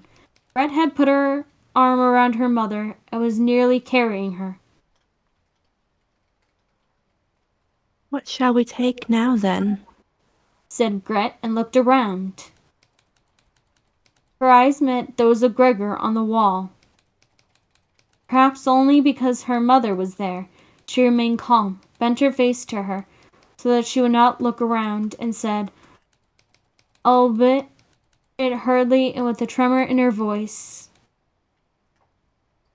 Come on, let's go back in the living room for a while. Gregor could see what Grete had in mind. She wanted to take her mother somewhere safe, and then chase him down from the wall.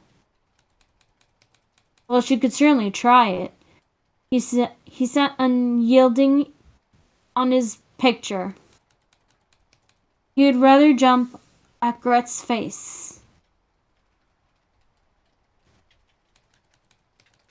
But Grete's words had made her mother quite worried. She stepped to one side and saw the enormous brown patch against the flowers of the wallpaper, and before she even realized it was Gregor that she saw, she screamed. Oh God! Oh God!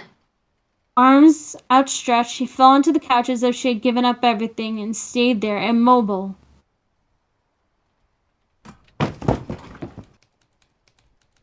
Gregor! Shouted his sister, glowering at him and shaking her fist.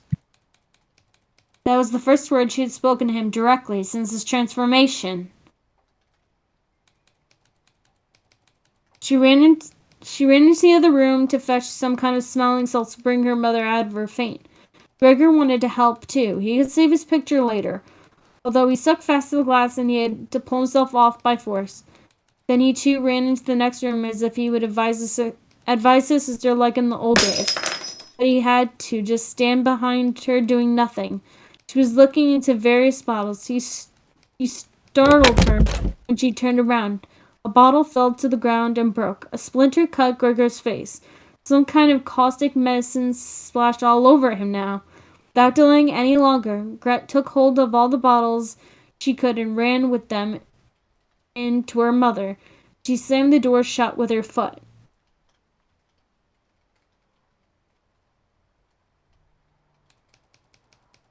So now Gregor was shut out from his mother, who because of him might be near to death. He could not open the door if he did not want to chase his sister away, and she had to stay with his mother. There was nothing for him to do but wait. And oppressed with anxiety and self-reproach, he began to crawl about. He crawled over everything, walls, furniture, ceiling, and finally, in his confusion, as the whole room began to spin around him, he fell down into the middle of the dinner table.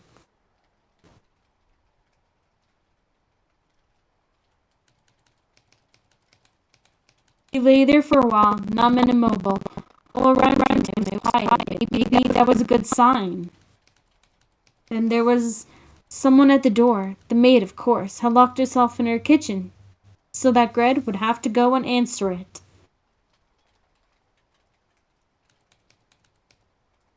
His father had arrived home.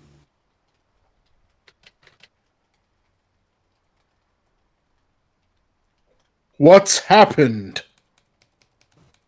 Were his first words. Grete's appearance must have made everything clear to him. She answered him with subdued voice and openly pressed her face into his chest. Mother's fainted, but she's better now. Gregor got out. Just as I expected. Just as I always said, but you women wouldn't listen, would you? It was clear to Gregor that Grete had not said enough, and that his father took it to mean that something bad happened, that he was responsible for some act of violence.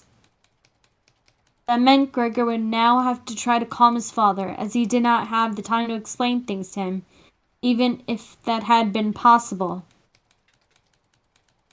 So he fled the door of his room and pressed himself against it so that his father, when he came back from the hall, could see straight away that Gregor had the best intentions and would go back into his room without delay. That it would not be necessary to drive him back, but they had only to open the door and he would disappear.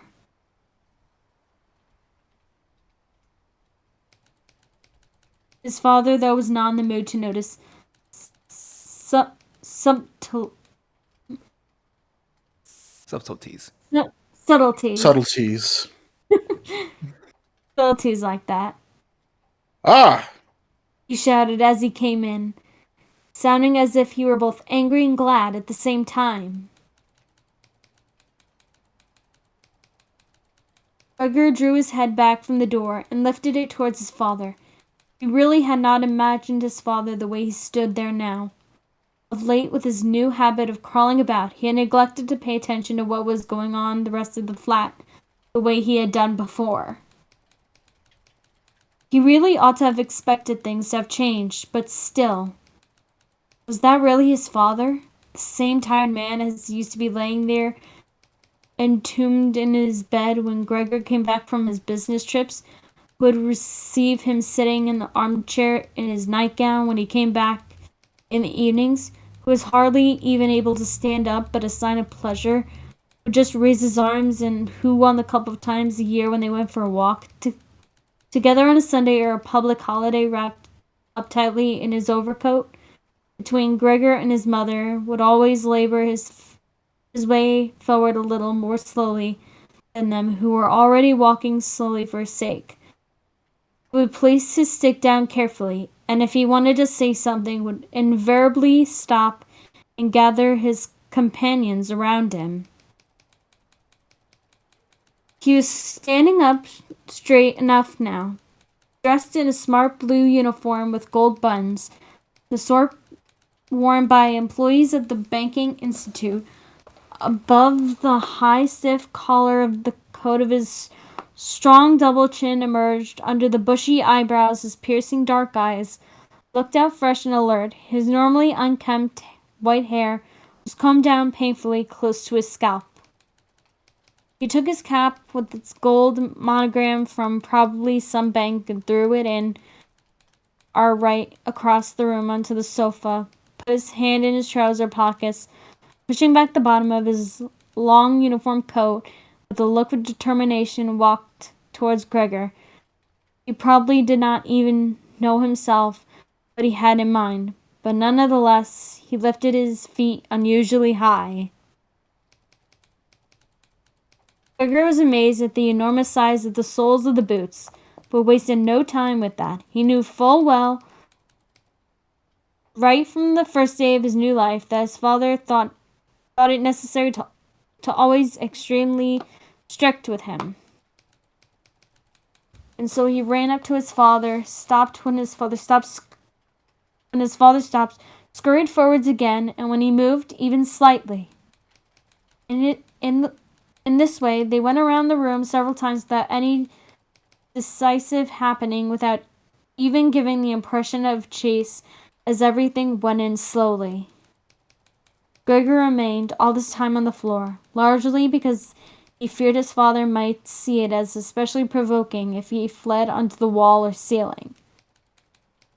Whatever he did, Gregor had to admit that he certainly would not be able to keep this running about for long. For each step his father took, he had to carry out countless movements. He became noticeably short of breath. Even in his earlier life, his lungs had not been very reliable. Now, as he lurched about in his efforts to muster all the strength he could for running, he could hardly keep his eyes open.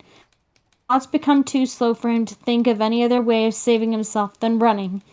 He almost forgot that the walls were there for him to use, although here they were concealed behind carefully carved furniture, all of the notches and protrusions, and right beside him, lightly tossed, something flew down and rolled in front of him.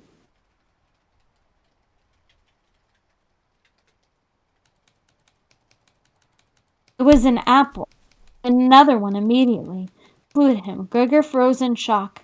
There was no longer any point in running, as his father had decided to bombard him. He had filled his pockets with fruit from the bowl on the sideboard, and now, without even taking the time, carefully threw one apple after another. These little red apples rolled about on the floor, knocking into each other as if they had electric motors. An apple, thrown without much force, glanced against Gregor's back and slid off without doing any harm. Another one, however, immediately following, hit squarely and lodged in his back. Gregor wanted to drag himself away, as if he could remove the surprising, incredible pain by changing his position, but he felt as if it nailed the spot and spread himself out, all his senses in confusion. The last thing he saw was the door of his room being pulled open. His sister was screaming. His mother ran out in front of her in her blouse as his sister had taken off some of her clothes after she had painted to make it easier for her to breathe. She ran to his father, her skirts unfastened and sliding out one after another to the ground, stumbling over the skirts. She pushed herself to his father, her arms around him, and uniting herself with him totally. Now Gregor lost his ability to see anything. Her hands behind his father's head, begging him to spare Gregor's life. Someone take over. It's fine. I'm back.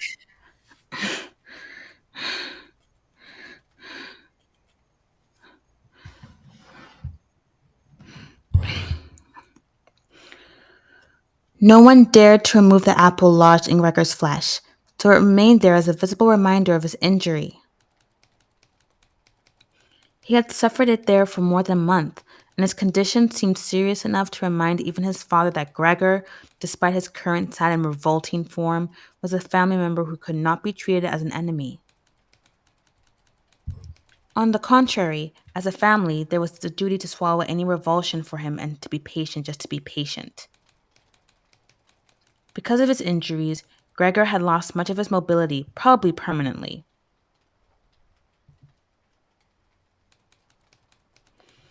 He had been reduced to the condition of an ancient invalid, and it took him long minutes to crawl across his room. Crawling over the ceiling was out of the question, but this deterioration in his condition was fully, in his opinion, made up for by the door to the living room being left open every evening. He got into the habit of closely watching it for 1 or 2 hours before it was opened, and then, lying in the darkness of his room, where he could not be seen from the living room, he could watch the family and the light of the dinner table, and listen to their conversation, with everyone's permission in a way, and thus quite differently from before. They no longer held the lively conversations of earlier times, of course, the ones that Gregor always thought about with longing when he was tired and getting into the damp bed in some small hotel room. All of them were usually very quiet nowadays. Soon after dinner, his father would go to sleep in his chair. His mother and sister would urge each other to be quiet. His mother, bent deeply under the lamp, would sew fancy underwear for a fashion shop. His sister, who had taken a sales job, learned shorthand and French in the evenings so that she might be able to get a better position later on.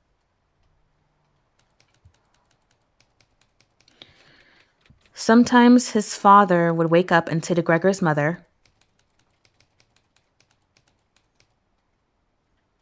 "You're doing so much sewing again today?" as if he did not know that he had been dozing, and then he would go back to sleep again while mother and sister would exchange a tired grin. With a kind of stubbornness, Gregor's father refused to take his uniform off, even at home. While his nightgown hung unused on its peg, Gregor's father would slumber where he was, fully dressed as if always ready to serve and expecting to hear the voice of a superior even here. The uniform had not been new to start with, but as a result of this, it slowly became even shabbier despite the efforts of Gregor's mother and sister to look after it. Gregor would often spend the whole evening looking at all the stains on his coat, with its gold buttons always kept polished and shiny, while the old man in it would sleep highly uncomfortable but peaceful. As soon as it struck 10, Gregor's mother would speak gently to his father to wake him and try to persuade him to go to bed, as he couldn't sleep properly where he was, and he really had to get to sleep if he was to be up at 6 to get to work.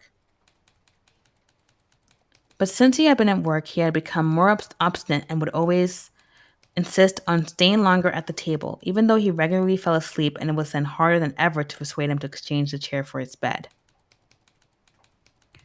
Then, however much mother and sister would importune him with little reproaches and warnings, he would keep slowly shaking his head for a quarter of an hour with his eyes closed and refusing to get up. Gregor's mother would tug at his sleeve, whisper endearments into his ear. Gregor's sister would leave her work to help her mother, but nothing would have any effect on him. He would just sink deeper into his chair. Only when the two women took him under the arms he would abruptly open his eyes, look at them one after the other, and say,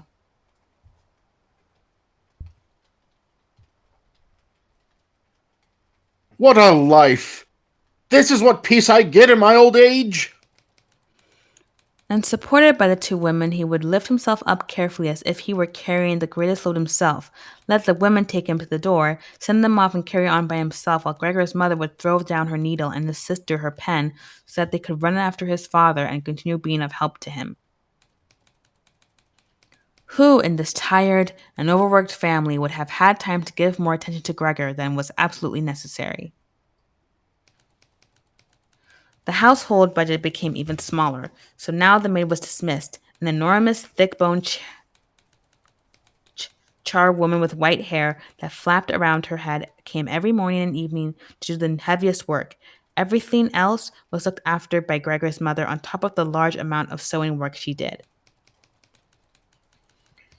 Gregor even learned, listening to the evening conversation about what price they had hoped for, that several items of jewelry belonging to the family had been sold, even though both mother and sister had been very fond of wearing them at functions and celebrations. But the loudest complaint was that, the flat was much too big for their present circumstances. They could not move out of it. There was no imaginable way of transferring Gregor to the new address. He could see quite well, though that there were more reasons than consideration for him that made it difficult for them to move.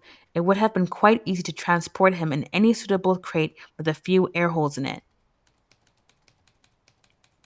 The main thing holding the family back from a decision to move was much more to do with their total despair, and the thought that they had been struck with a misfortune unlike anything experienced by anyone else they knew or were related to. They carried out absolutely everything that the world expects from poor people. Gregor's father brought bank employees their breakfast, his mother sacrificed herself by washing clothes for strangers, his sister ran back and forth behind her desk at the behest of the customers, but they just did not have the strength to do any more. And the injury in Gregor's back began to hurt as much as when it was new. After they had come back from taking his father to bed, Gregor's mother and sister would now leave their work where it was and sit close together. Cheek to cheek, his mother would point to Gregor's room and say, Close that door, Grete. And then, when he was in the dark again, they would sit in the next room and their tears would mingle, or they would simply sit there staring dry-eyed at the table. Gregor hardly slept at all, either night or day. Sometimes he would think of taking over the family's affairs, just like before. The next time the door was opened, he had long forgotten about his boss and the chief clerk, but they would appear again in his thoughts. The salesman and the apprentices, that stupid tea boy, 2 or 3 friends from other businesses, one of the chambermaids from a provincial hotel, a tender memory that appeared and disappeared again, a cashier from a hat shop for whom his intention had been serious but too slow. All of them appeared to him, mixed together with strangers and others he had forgotten. But instead of helping him and his family, they were all of them inaccessible, and he was glad when they disappeared. Other times, he was not at all in the mood to look after his family. He was filled with simple rage about the lack of attention he was shown. And although he could think of nothing he would have wanted, he made plans of how we could get into the pantry where he could take all the things he was entitled to, even if he was not hungry. Gregor's sister no longer thought about how she could please him, but would hurriedly push some food or other into his room with her foot before she rushed out to work in the morning, and at midday and in the evening she would sweep it away again with the broom, indifferent as to whether it had been eaten or, more often than not, had been left totally untouched.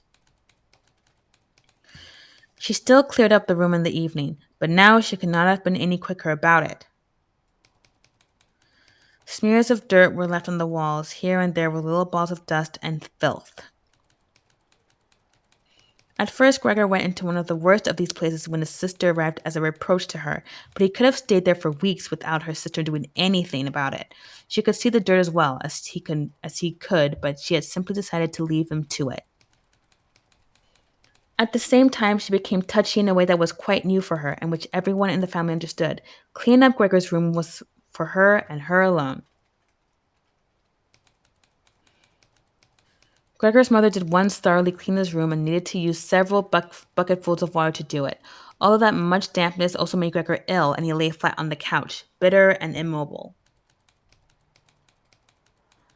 But his mother was to be punished still more for what she had done. As Harley had his sister arrived home in the evening, then she noticed the change in Gregor's room and, highly aggrieved, ran back into the living room where, despite her mother's raised and imploring hands, she broke into convulsive tears. Her father, of course, was startled out of his chair, and the two parents looked on astonished and helpless. Then they, too, became agitated. Gregor's father, standing to the right of his mother, accused her of not leaving the cleaning of Gregor's room to his sister. From her left, Gregor's sister screamed at her that she was never to clean Gregor's room again, while his mother tried to draw his father, who was beside himself with anger, into the bedroom. His sister, quaking with tears, thumped on the table with her small fist, and Gregor hissed in anger that no one had even thought of closing the door to save him from the sight of this and all its noise. Gregor's sister was exhausted from going out to work, and looking after Gregor as she had done before was even more work for her, but even so his mother ought certainly not to have taken her place. Gregor, on the other hand, ought not to be neglected. Now, though, the charwoman was here. This elderly widow with a robust bone structure that made her able to withstand the hardest of things in her long life wasn't really repelled by Gregor. Just by chance one day, rather than any real curiosity, she opened the door to Gregor's room and found herself face to face with him. He was taken totally by surprise. No one was chasing him, but he began to rush to and fro while she just stood there in amazement, with her hands crossed in front of her. From then on, she never failed to open the door slightly, every evening and morning, and look briefly in on him. At first, she would call to him as she did so with words that she probably considered friendly, such as, You can play her. too much voice. Too much voice. I know. Which one you want to try? Old woman's voice. Yeah, I'll try it. Okay. Come on then, you old dung beetle. Or, look at the old dung beetle there. Gregor never responded to being spoken to in that way, but just remained where he was without moving, as if the door had never even been opened. If only they had told this charwoman to clean up his room every day instead of letting her disturb him for no reason whenever she felt like it. One day early in the morning, while a heavy rain struck the window panes, perhaps indicating that spring was coming, she began to speak to him in that way once again. Gregor was so resentful of it that he started to move toward her. He was slow and infirm, but it was like a kind of attack. Instead of being afraid, the charwoman just lifted up one of the chairs from near the door and stood there with her mouth open, clearly intending not to close her mouth until the chair in her hand had been slammed down into Gregor's back.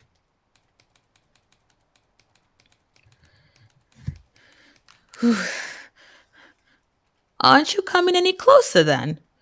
She asked when Gregor turned around again, and she calmly put the chair back in the corner.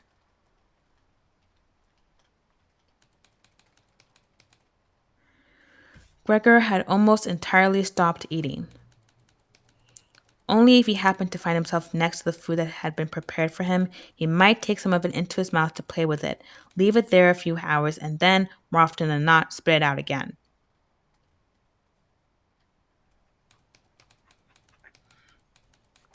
At first, he thought it was distress at the state of his room that stopped him eating, but he had soon got used to the changes made there.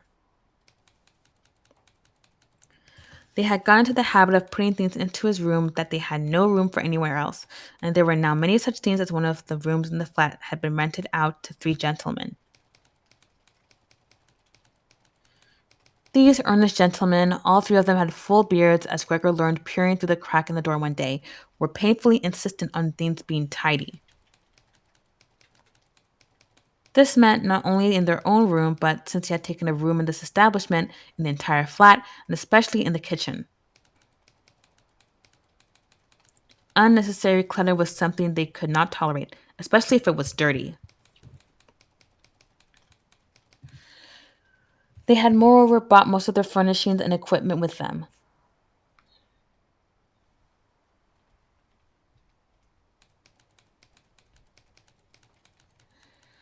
For this reason, many things have become superfluous. I can't say that word. Superfluous. Superfluous. Thank you. Have become superfluous, which, although they could not be sold, this family did not wish to discard. All these things found their way into Gregor's room. The dustbins from the kitchen found their way in there too. The charwoman was always in a hurry, and anything she couldn't use for the time being, she would just chuck in there. He, fortunately, would usually see no more than the object and the hand that held it. The woman most likely meant to fetch the things back out again when she had time and the opportunity, or to throw everything out in one go. But what actually happened was that they were left where they landed when they had first been thrown, unless Gregor made his way through the junk and moved it somewhere else. At first, he moved it because, with no other room free where he could crawl about, he was forced to. But later on, he came to enjoy it, although moving about in that way left him sad and tired to death, and he would remain immobile for hours afterward.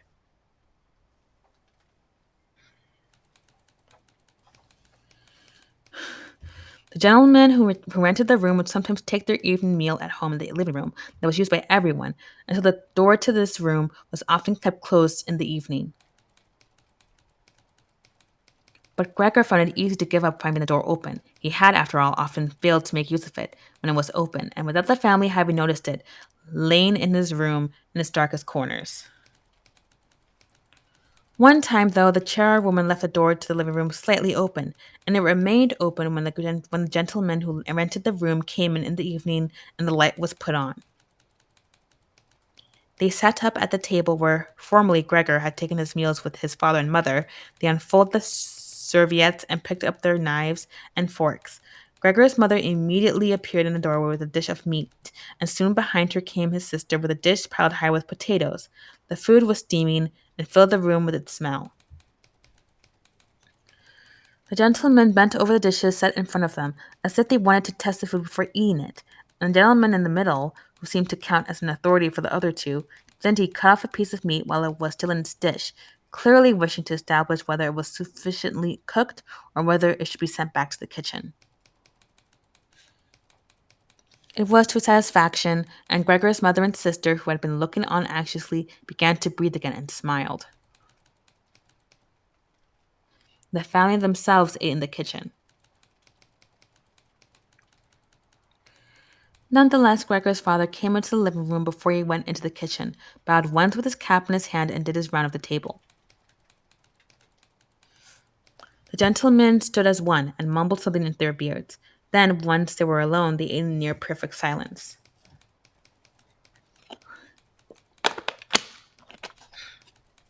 What a break. It seemed remarkable to Gregor that above all the various noises of eating, their chewing teeth could still be heard, as if they had wanted to show Gregor that you need teeth in order to eat, and it was not possible to perform anything with jaws that are toothless, however nice they might be.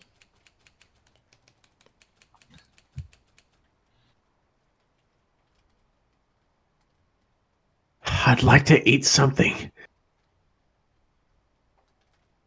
but not anything like they're eating. They do feed themselves, and here I am, dying. Throughout all of this, Gregor could not remember having heard the violin being played, but this evening it began to be heard from the kitchen. The three gentlemen had already finished their meal. The one in the middle had produced a newspaper, given a page to each of the others, and now they leant back in their chairs, reading them and smoking. When the violin began playing, they became attentive, stood up, and went on tiptoe over to the door of the hallway, where they stood pressed against each other. Someone must have heard them in the kitchen, as Gregor's father called out. Is the playing perhaps unpleasant for the gentleman? We can stop it straight away. On the contrary, Said the middle gentleman. would the young lady not like to come in and play for us here in the room? where it is, after all, much more cozy and comfortable.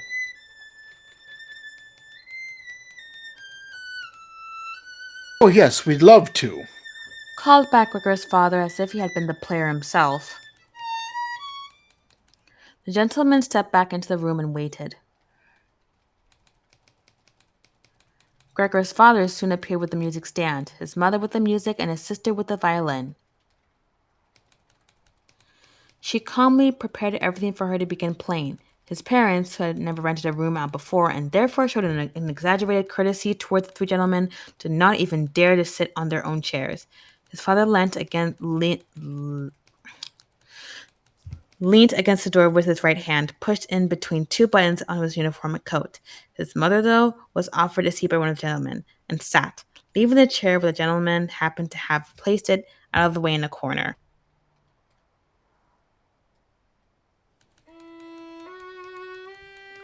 His sister began to play. Father and mother paid close attention, one on each side, to the movement of her hands. Drawn in by the playing, Gregor had dared to come forward a little and already had his head in the living room. Before, he had taken great pride in how considerate he was, but now it hardly occurred to him that he had become so thoughtless about the others. What's more, there was now all the more reason to keep himself hidden, as he was covered in the dust that lay everywhere in his room and flew up at the slightest movement. He carried threads, hairs, and remains of food about on his back and sides. He was much too indifferent to everything now to lay on his back and wipe himself on the carpet like he had used to do several times a day. And despite this condition, he was not too shy to move forward a little onto the immaculate floor of the living room. No one noticed him, though.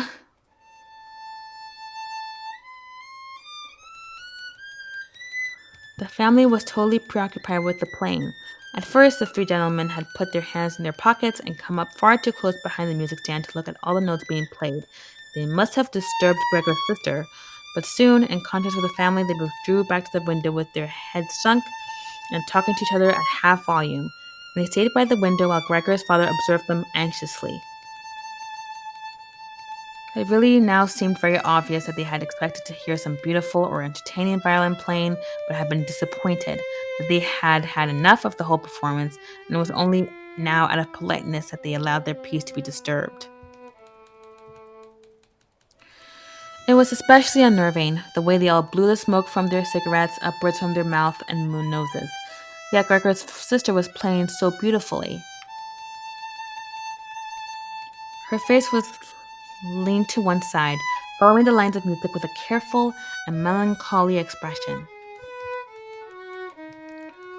Gregor crawled a little further forward, keeping his head close to the ground so that he could meet her eyes if the chance came.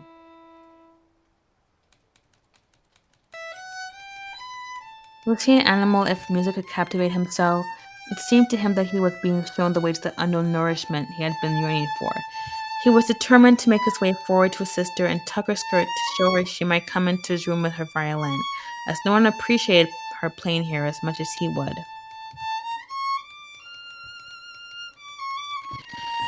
He never wanted to let her out of his room, not while he lived, anyway. His shocking appearance should, for once, be of some use to him. He wanted to be at every door of his room at once to hiss and spit at the attackers. His sister should not be forced to stay with him, but stay of her own free will. She would sit beside him on the couch with her ear bent down to him while he told her how he had always intended to send her to the conservatory, how he would have told everyone about it last Christmas. Had Christmas really come and gone already? If this misfortune hadn't gotten in the way, and refused to let anyone dissuade him from it. On hearing all this, his sister would break out in tears of emotion, and Gregor would climb up to her shoulder and kiss her neck, which, since she had been going out to work, she had kept free from without any necklace or collar.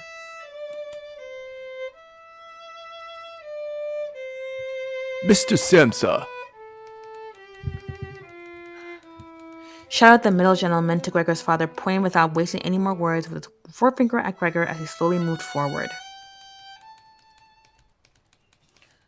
Violin went silent. The middle of the three gentlemen first smiled at his two friends, shaking his head, and then looked back at Gregor.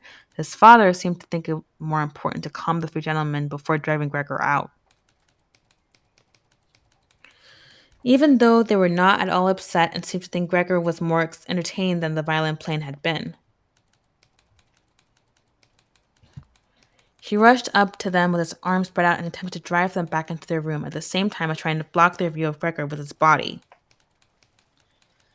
Now they did become a little annoyed, and it was not clear whether it was his father's behavior that annoyed them or the dawning realization that they had had a neighbor like Gregor in the next room without knowing it.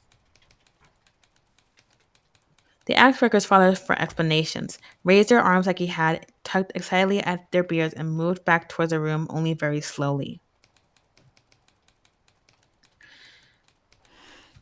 Meanwhile, Gregor's sister had overcome the despair she had fallen into when her playing was suddenly interrupted. She had let her hands drop and let violin and bow hang limply for a while, but continued to look at the music as if still playing. But then she suddenly pulled herself together, laid the instrument on her mother's lap, who still sat laboriously struggling for breath where she was, and ran into the next room, which, under pressure from her father, the three gentlemen were more quickly moving forward. Under his sister's experienced hand, the pillows and covers on the beds flew up and were put into order, and she had already finished making the beds and slipped out again before the three gentlemen had reached the room. Gregor's father seemed so obsessed with what he was doing that he forgot all the respect he owed to his tenants. He urged them and pressed them until, when he was already at the door of the room, the middle of the three gentlemen shouted like thunder and stamped his foot, and thereby brought Gregor's father to a halt. I declare here now, he said, raising his hand and glancing at Gregor's mother and sister to gain their attention too, that with regard to the repugnant conditions that prevail in this flat and with this family, here he looked briefly but decisively at the floor, I give immediate notice on my room. For the days I have been living here, I will, of course, pay nothing at all. On the contrary, I will consider whether to proceed with some kind of action for damages from you, and believe me, it would be very easy to set out the grounds for such an action. He was silent and looked straight ahead as if waiting for something. And indeed, his two friends joined in with the words. We also give immediate notice. With that, he took hold of the door handle and slammed the door. Gregor's father staggered back to his seat, feeling his way with his hands, and fell into it. It looked as if he was stretching himself out for his usual evening nap, but from the uncontrolled way his head kept nodding, it could be seen that he was not sleeping at all. Throughout all this, Gregor had lain still where the three gentlemen had first seen him. His disappointment at the failure of his plan, and perhaps also because he was weak from hunger, made it impossible for him to move. He was sure that everyone would turn on him any moment, and he waited.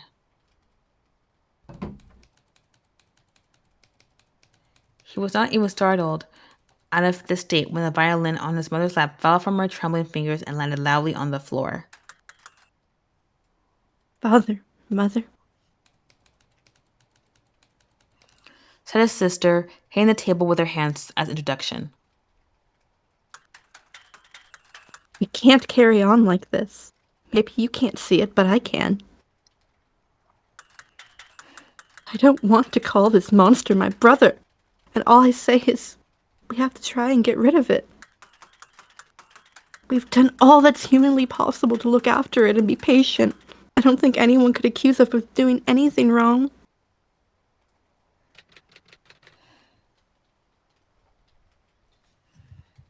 She's absolutely right.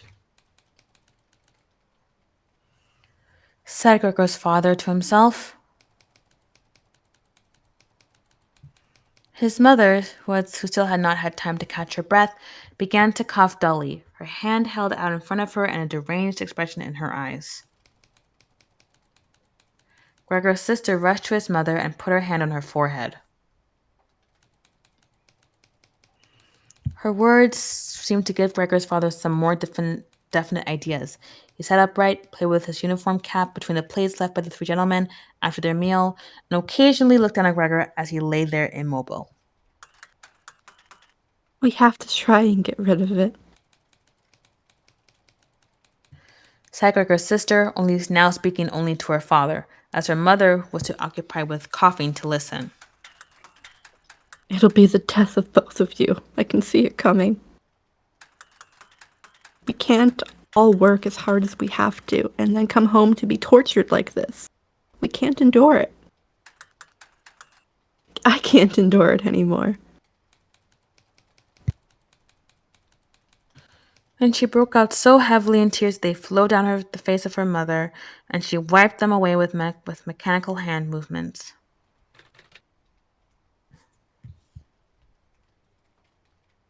My child.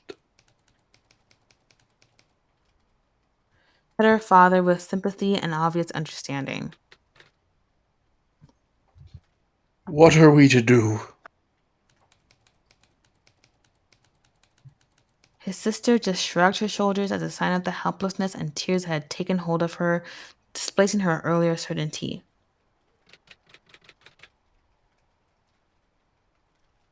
If he could just understand us. Said his father, almost as a question. His sister shook her hand vigorously through her tears as a sign that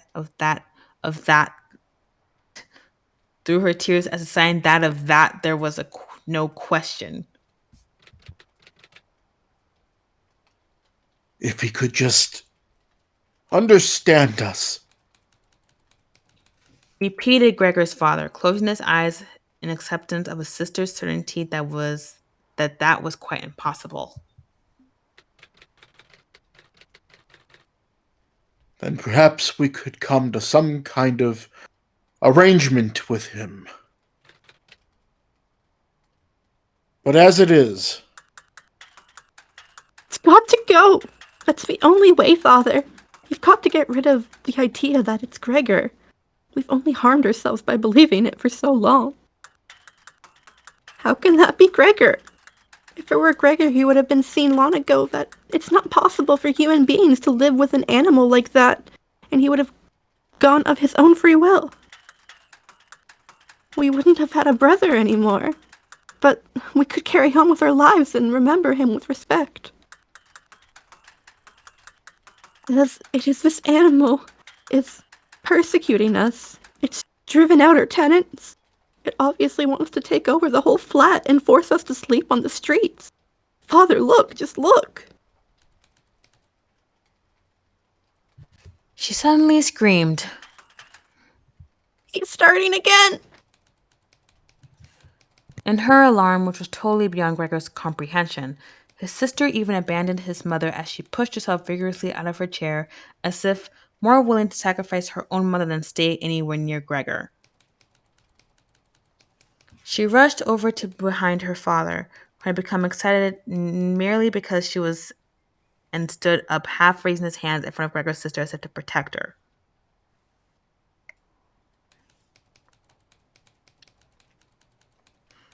But Gregor had no intention of frightening anyone, least of all his sister. All he had done was begin to turn around so that he could go back into his room, although that was in itself quite startling, as his pain-racked condition meant that turning around required a great deal of effort, and he was using his head to help himself do it, repeatedly raising it and striking it against the floor. He stopped and looked round. They seemed to have realized his good intention and had only been alarmed briefly. Now they all looked at him in unhappy silence. His mother lay in her chair with her legs stretched out and pressed against each other, her eyes nearly closed with exhaustion. His sister sat next to his father with her arms around his neck. Maybe now they'll let me turn around. Thought Gregor, and went back to work. He could not help panting loudly with the effort, and had sometimes to stop and take a rest. No one was making him rush anymore. Everything was left up to him. As soon as he had finally finished turning around, he began to move straight ahead. He was amazed at the great distance that separated him from his room, and could not understand how he had covered that distance in his weak state a little while before and almost without noticing it. He concentrated on crawling as fast as he could and hardly noticed that there was not a word, not any cry, from his family to distract him.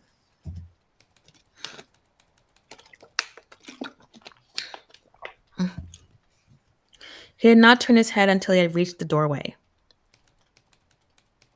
He did not turn it all the way around as he felt his neck becoming stiff, but it was nonetheless enough to see that nothing behind him had changed, only his sister had stood up.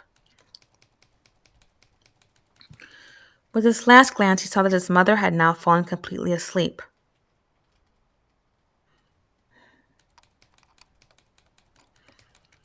He was hardly inside his room before the door was hurriedly shut, bolted, and locked. The sudden noise behind Gregor was so startled him that his little legs collapsed under him. It was his sister who had been in so much of a rush. She had been standing there waiting and sprung forward lightly.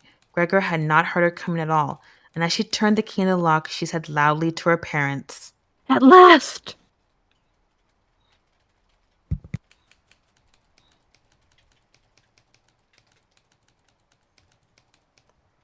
What now, then? Gregor asked himself as he looked around in the darkness. He soon made the discovery that he could no longer move at all. This was no surprise to him. It seemed rather than being able to actually move around on those spindly little legs until then was unnatural. He also felt relatively comfortable. It is true that his entire body was aching, but the pain seemed to be slowly getting weaker and weaker and would finally disappear altogether. He could already hardly feel the decayed apple in his back or the inflamed area around it, which was entirely covered in white dust. He thought back of his family with emotion and love. If it was possible, he felt that he must go away even more strongly than his sister. He remained in the state of empty and peaceful rumination until he heard the clock tower strike 3 in the morning. He watched as it slowly began to get light everywhere outside the window too. Then, without his willing it, his head sank down completely, and his last breath flowed weakly from his nostrils.